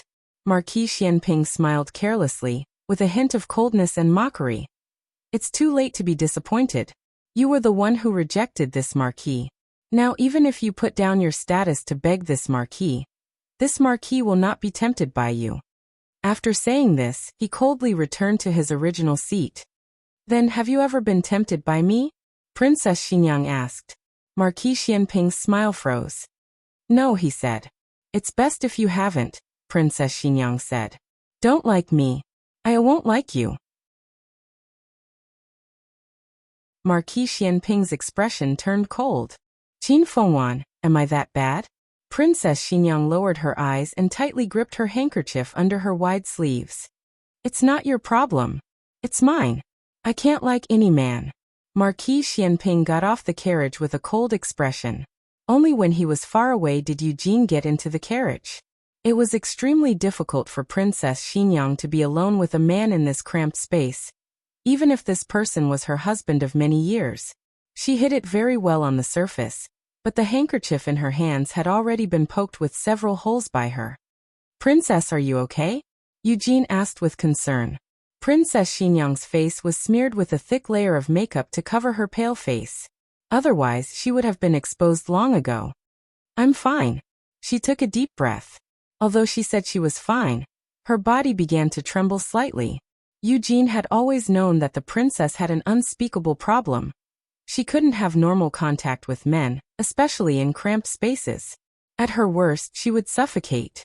The reason why no one had discovered it before was mainly because she was a princess and had a noble status. If she didn't allow anyone to approach her, no one else could. Moreover, she was also very good at disguising herself. If Eugene hadn't seen her faint in the carriage with her own eyes, she feared that she wouldn't have known her secret. All these years, other than little Marquis, only Long Yi was allowed to stay close to her. Even the other 4 dragon shadow guards were not allowed to approach her without permission. In fact, after so many years, the princess's situation had already improved a lot. Last time, when she was in the same carriage with Marquis Xianping, she didn't have any discomfort. This time, could it be that Marquis Xianping took liberties with the princess? Jade Water Alley. The good news of Yao Shi's birth quickly spread in the alley. Everyone came to congratulate her one after another. Gu Yan and little Jing Kong each carried a basket of red eggs and went from house to hand them out. Marquis Gu didn't sleep the whole night and then looked after his son for the whole morning. At this moment, he was extremely tired and directly fell asleep beside Yao Shi. Yao Shi fed the child some milk and also couldn't resist the weakness of her body and fell asleep. In the end, she didn't have the energy like when she was young. At this time, Gu Jinyu came to Jade Water Alley. Last night, she was thrown out by Gu Jiao and was no longer able to enter the courtyard, so she returned to the Marquis's mansion first. Early in the morning, she heard the news from Huang Zhong that Yao Shi had given birth to a younger brother for her. She personally made soup to nourish Yao Shi's body. She carried the nourishing soup inside. "Mother, I'm here to see you." Mama Fong was bathing the little fellow. Hearing this, she raised her head and made a hush gesture. She whispered, "Madam is resting." "Ah." Gu Jinyu hurriedly covered her mouth with a guilty expression. There was a screen in front of Yao Shi's bed. Gu Jinyu stretched her head behind the screen to take a look. Yao Shi was sleeping very soundly. Marquis Gu was sitting on a chair with his upper body lying on the edge of the bed. He was also sleeping soundly. She quickly retracted her gaze and put the food box in her hand on the table. She curiously went to the basin and squatted down. Looking at the little fellow who was being fiddled with by Mama Fong, she said, "He's so small." Mama Fong said, "He's not small. He's white and chubby." "Don't you know how to speak? How is little master small? He's clearly a big fat boy."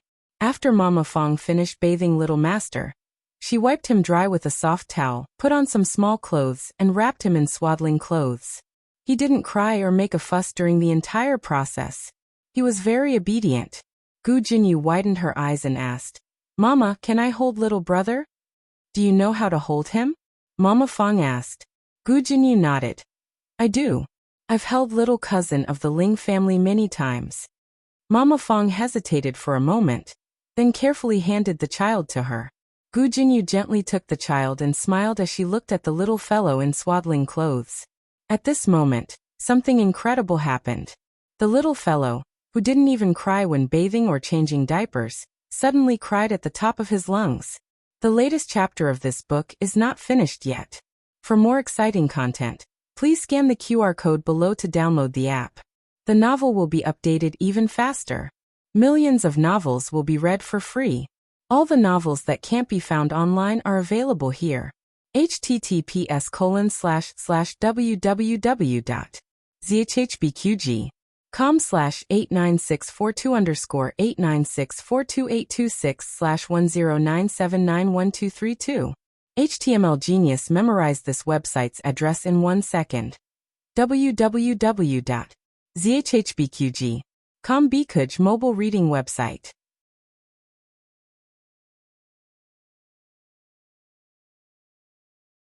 Chapter 476. The latest chapter of this book is not finished yet. For more exciting content, Please scan the QR code below to download the app. Novels are updated faster and more frequently. Millions of novels are free to read. There are novels with connotations that can't be found online here. Gu Jinyu was at a loss for what to do with the sudden crying. Nanny Fong was also shocked by the crying. Those who didn't know would think that Gu Jinyu was abusing the child. He was crying so heart-wrenchingly. Nanny Fong was rubbing the diaper, and her hands were wet. It wasn't appropriate for her to take the child, so she said to Gu Jinyu, "Put the young master in the cradle first." Gu Jinyu hurriedly put the child down. The child was crying too hard. Every cry sounded like someone was stabbing him with a needle. Gu Jinyu was so flustered that she lost her balance and stepped on the base of the cradle. She tripped and fell forward. The child in her hands also fell out. Her face turned pale. She wanted to catch the child, but it was too late. She fell hard on the ground. Her entire body was sore from the fall. One could imagine the terrible consequences of a newborn baby falling to the ground. At the critical moment, a blue figure flashed in and caught the baby that was about to fall to the ground at an extremely fast speed. The little fellow fell into a warm embrace, and his crying stopped abruptly. The little fellow opened his dark eyes wide and stared unblinkingly at the unfamiliar intruder. Nanny Fong heaved a sigh of relief. Second young master. Gu Jinyu endured the pain and stood up with the help of the cradle. She called out softly, "Second brother." Gu Qingfeng pinched the little fellow's face and nodded at Nanny Fong. He looked at Gu Jinyu and frowned. "Do you know how to carry a child?" Gu Jinyu's eyes reddened with grievance. "I didn't do it on purpose. I lost my balance." Gu Qingfeng originally had no feelings for Gu Jinyu. He didn't like her, but he didn't hate her either. He mostly ignored her. Now that he looked at her again, he didn't know why, but he kept comparing her with Gu Jiao. He felt that Gu Jinyu was a little lacking. If Gu Jiao was in the room today, she wouldn't have hurt the child no matter what. Gu Qingfeng ignored Gu Jinyu. He placed the little fellow in the cradle and opened the swaddling cloth to look at the little fellow's diaper. Realizing that the diaper was wet, he took a clean diaper from the table and quickly changed it for the little fellow. Even Nanny Fong couldn't compare to her speed in changing diapers. The little fellow seemed to be very comfortable after being swapped, and his little eyes narrowed in enjoyment. Gu Qingfeng's swaddling clothes were wrapped better than Nanny Fong's, who asked him to have a pair of godly hands. The dexterity of his hands was no less than that of a top surgeon. Of course, it was also because she always took care of Gu Qinglin when he was young, so she had some experience. Seeing that the second young master was so good at taking care of people, Nanny Fong felt relieved and went to rub the diapers. After she was done, she took all the diapers and clothes to the backyard to wash. Gu Jinyu looked at Gu Qingfeng, who was teasing the little fellow, and then looked at Nanny Fong, who left without saying a word. She felt that something was wrong. Nanny Fong and Gu Qingfeng didn't talk much. It seemed like they were neglecting each other, but it also seemed like they were used to Gu Qingfeng's appearance. "Does second brother come here often?" Gu Jinyu asked softly. Gu Qingfeng's fingers were firmly grasped by the little fellow. He didn't dare to pull his fingers out too forcefully for fear of hurting the little fellow. When he heard Gu Jinyu's question, he casually replied, "I've been here a few times." Most of the time, he came here to buy hair restorer. However, he also freeloaded a few meals, played a few rounds of cards, and lost some money to the old lady. Gu Jinyu saw that Gu Qingfeng was helpless because of the little fellow, and her eyes flickered. She said, "Second brother, are you also here to see mother?" Gu Qingfeng was actually here to buy hair restorer for Gu Qingfeng. He only knew that Madame Yao gave birth to a son when he saw Huang Zhong and Marquis Gu's carriage at the entrance. In terms of blood relations, this little fellow was his half-brother. He was just quite ugly. He was wrinkled and looked like a little monkey. "So ugly," he said disdainfully, not forgetting to poke the little fellow's face with his fingertip. He didn't know if it was because he felt Gu Qingfeng's disdain, or because Gu Qingfeng's finger hurt him, but the little fellow suddenly pouted and burst into tears. Gu Qingfeng shuddered. "Not ugly, not ugly. You're very pretty." The little fellow sniffled and pouted. "Second brother. Little brother likes you very much," Gu Jinyu said enviously. "He cries when I hug him."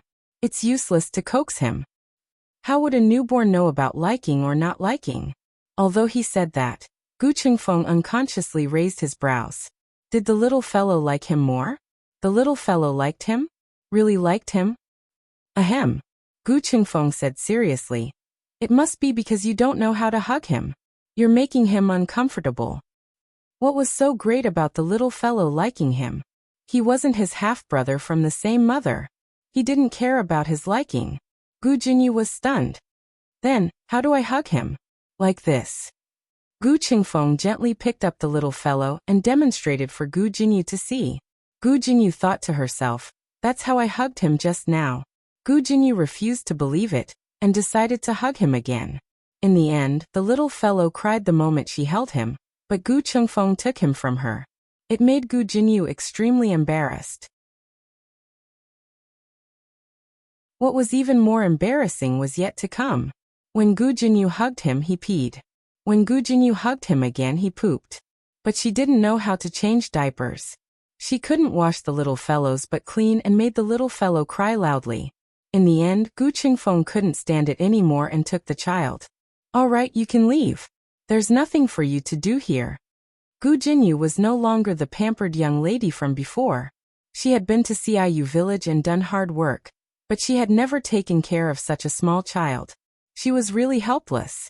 Moreover, she didn't know if it was just her imagination, but this child didn't seem to like her. The three little men who didn't like him at home were completely confirmed when they returned home. Gu Qingfeng carried the child to the west room. The three little men came to play with him one by one. The little fellow was very lazy and basically ignored them. But he also wouldn't cry. He wouldn't cry no matter who hugged him, except for Gu Jinyu. When Madame Yao woke up, Marquis Gu had already been summoned to the yamen. Gu Jinyu sat by her bed with red and swollen eyes.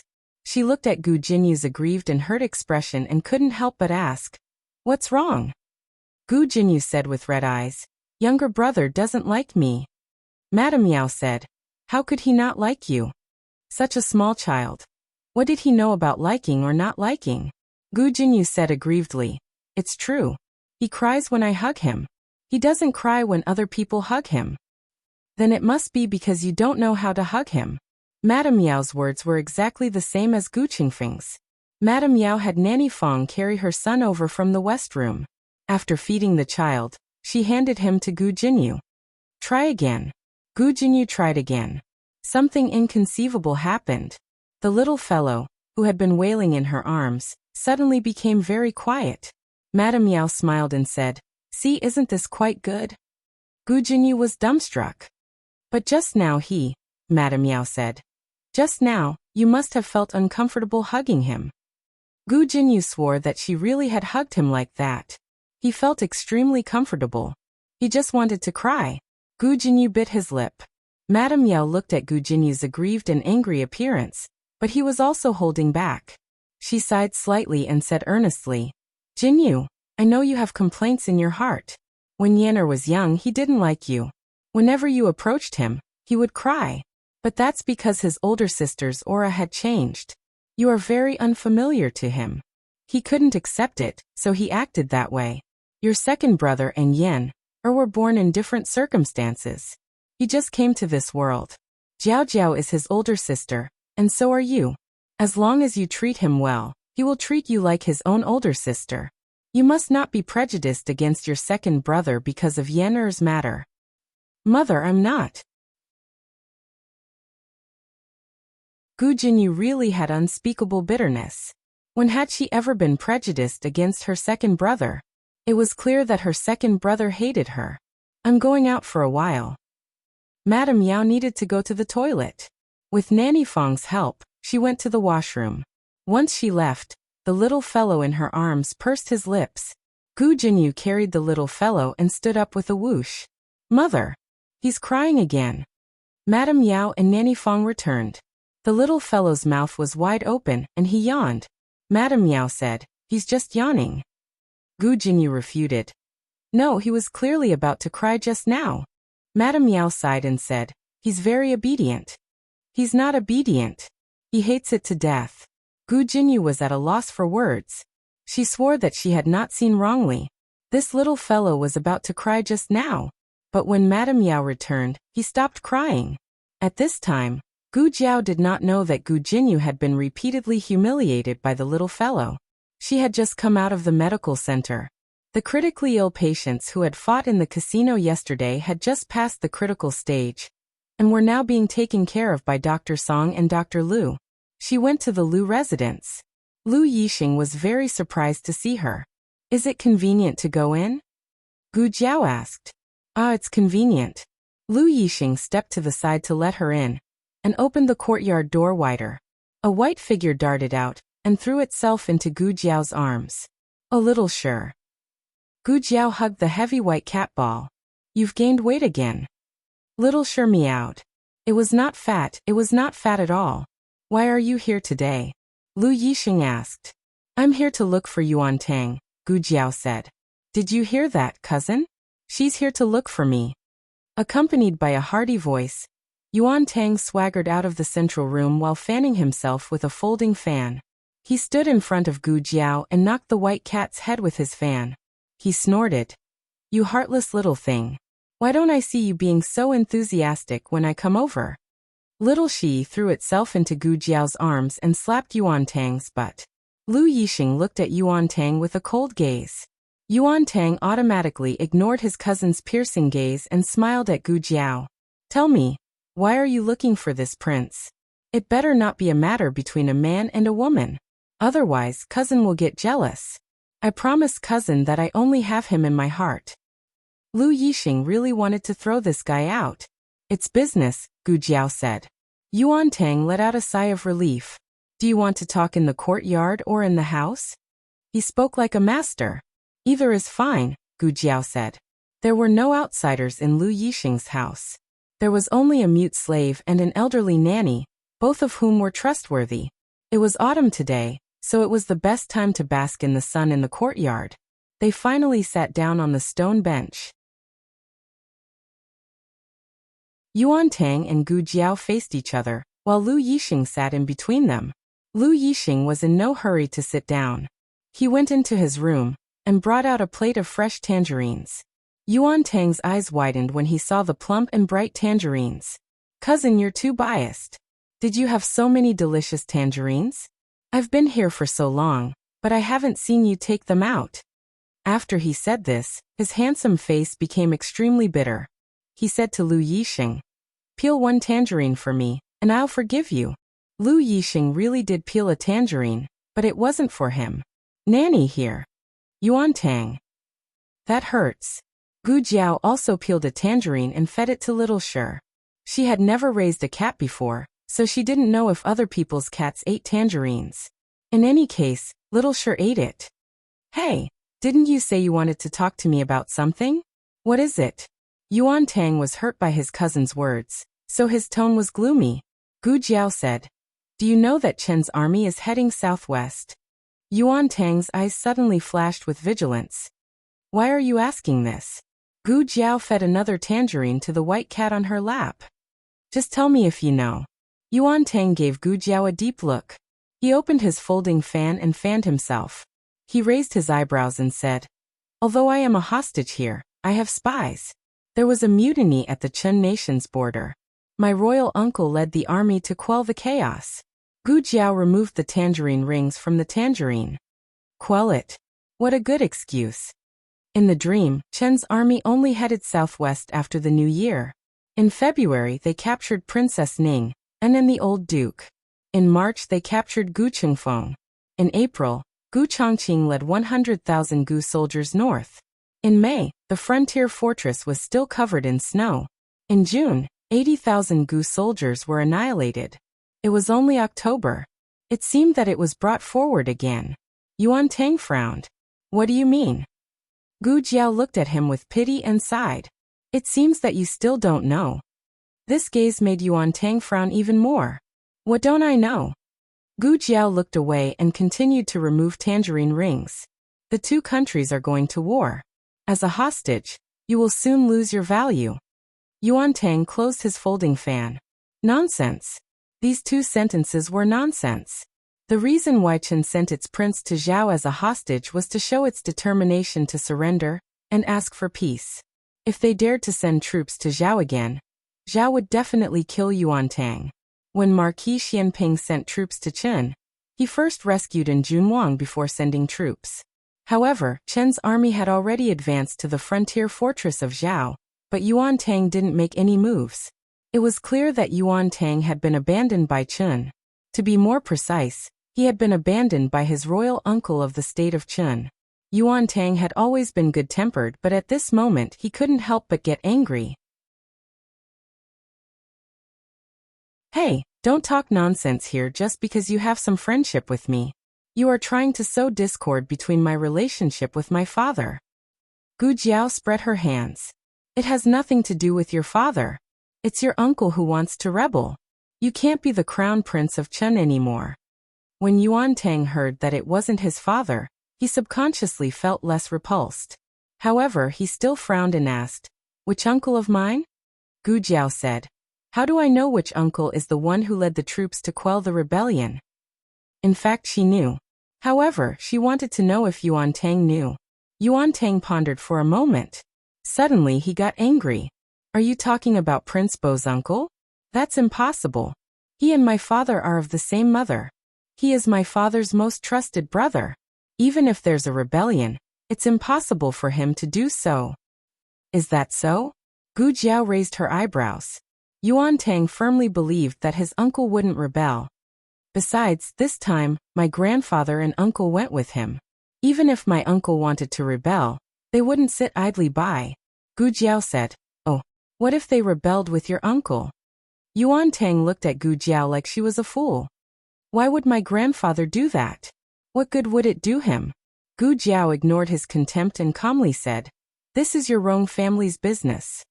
If it weren't for Prince Bo and the Rong family, how could the Gu family's army suffer such a big loss?" Yuan Tang felt that Gu Jiao was talking nonsense. "I don't believe it. Where did you hear this gossip? It's up to you to believe it or not." Gu Jiao didn't say anything. Originally, her purpose of coming here wasn't to make Yuan Tang believe anything, but to determine whether her dream was brought forward or not. Her purpose had been achieved. Out of morality, she gave him a kind reminder. It was best if he believed it, but if he didn't, she would think of another way and no longer care about him. "How's your finger?" Gu Jiao looked at Lu Yisheng. Lu Yisheng's eyes moved and said, "It's much better." "Let me see." Gu Jiao reached out her hand. Lu Yisheng hesitated for a moment before putting his finger into her palm. She gently pinched the stitched wound. "Does it still hurt?" "It doesn't hurt anymore. It was a little itchy." Lu Yisheng lowered his eyes. Gu Jiao hooked his finger. She was testing his strength. Lu Yisheng clearly understood that her identity was only a doctor, but this action was too intimate for him. His breathing stopped for a moment. "Does it hurt?" Gu Jiao asked. No. Lu Yisheng quickly denied it. "You've recovered quite well." Gu Jiao didn't think too much. She let go of Lu Yisheng's hand and lowered her head to stroke her cat. She stroked until her eyes narrowed in enjoyment. Lu Yisheng looked at this Gu Jiao. The young girl under the sun was bright and moving. She didn't show the slightest bit of fear because of the birthmark on her face. She lived openly, like the hottest sun in the sky. Gu Jiao stroked the cat until she was satisfied before standing up to leave. On the way, she kept thinking about the previous dynasty's remnants and the pirates on the sea. The two had happened at almost the same time. She felt that it wasn't a coincidence. It was like someone had deliberately stirred up trouble on the island to draw away Marquis Xianping. Afterwards, they moved against Marquis Ding and Fu and the Gu family army. This was a great conspiracy against the country of Zhao. Destroying the Gu family army was like cutting off an arm of the country of Zhao. However, Gu Jiao faintly felt that things weren't that simple. Those people's actions towards the old Marquis and Gu Chengfeng, as well as cutting off Gu Changqing's legs, were not as simple as destroying them. It was more like a strong form of revenge and humiliation. Had the Gu family offended the previous dynasty's remnants? Imperial concubine Jing was a remnant of the previous dynasty, but her death couldn't be considered the responsibility of the Gu family, right? Gu Jiao didn't understand the crux of the matter at the moment. Of course, it was also possible that the so-called revenge and humiliation was just a misconception. She just didn't know if the previous dynasty's remnants had really colluded with the pirates on the sea. She hoped that they hadn't. That way, the pirates wouldn't cause trouble earlier, and Marquis Xianping would still have time to head north. If Marquis Xianping headed north, the morale of the Chun army would drop by at least half. Unfortunately, reality was cruel. That very night, an urgent report came from Nanhai City. The pirates in Nanhai City had caused trouble, the island had been lost, and the governor of the navy had been killed. They were requesting reinforcements from the imperial court. When the news reached the imperial palace, the emperor and Gu Jiao were both at Rinshou Palace. Neither her grandaunt nor the emperor avoided Gu Jiao, allowing her to hear the report from the guard and their views on the matter. The emperor was at his wits' end. Governor Liao was killed, and the navy is without a leader. The deputy generals are too young to control the situation. The imperial court does have a few experienced generals, but they aren't familiar with the navy. I remember that Marquis Xianping served in the navy for a few years? Empress Dowager Zhuang asked. Ah yes. The emperor clearly just remembered. When he was young, he followed his uncle to Nanhai City to take up a post, and became the commander of the navy. If Marquis Xianping had stayed in Nanhai City, he could have become the governor of the navy. Unfortunately, he came back. He came back to marry Princess Xinyang. It was just that no one had expected that such a good marriage would end up like this. Actually, the emperor paused and explained Gu Chongqing's whereabouts. Gu Chongqing is near Fengdu Mountain, less than 10 days' journey from Nanhai City. Gu Chongqing had gone to Fengdu Mountain to take over the 30,000 imperial guards that the old marquis had secretly trained. That was the imperial family's life-saving talisman. Originally, it had been used to deal with Empress Dowager Zhuang. Now there was no need. However, he wouldn't use it lightly. Empress Dowager Zhuang didn't ask why Gu Chongqing had gone to Fengdu Mountain. She only continued the matter of Nanhai City. He has no experience with the navy, and his qualifications are too shallow. It will be difficult to convince the masses. There was a great difference between the navy and the army. Gu Chongqing was an outstanding army general, but his fighting style was not necessarily suitable for the navy. Furthermore, the navy was a local army. It was much more cunning than the army in the capital. It was common to overtly comply, but covertly oppose, pulling people into the water and using underhanded methods that made people unable to say anything. It really did take a tyrant and scoundrel like Marquis Xianping to let them see what it meant to be 1 foot tall, and the devil 10. The emperor nodded. Mother's words are very true. Gu Jiao listened to the side and understood that Marquis Xianping had gone south. Digression. There are still a few days until the new year. Hurry up and cast this year's monthly ticket. By next year, it will be old. The latest chapter of this book is not finished. For more exciting content, please scan the QR code below to download the app. Novels are updated even faster. Millions of novels are free to read. Novels with connotations that can't be found online are all here. https://www.zhbqg.com/89642_8964226/1097644624. HTML Genius remembers this site's address in 1 second. www.zhbqg.com Bikugo mobile reading website. You're tuning in to the Earbook Haven YouTube channel. Don't forget to subscribe and join us on this journey to catch the most captivating stories.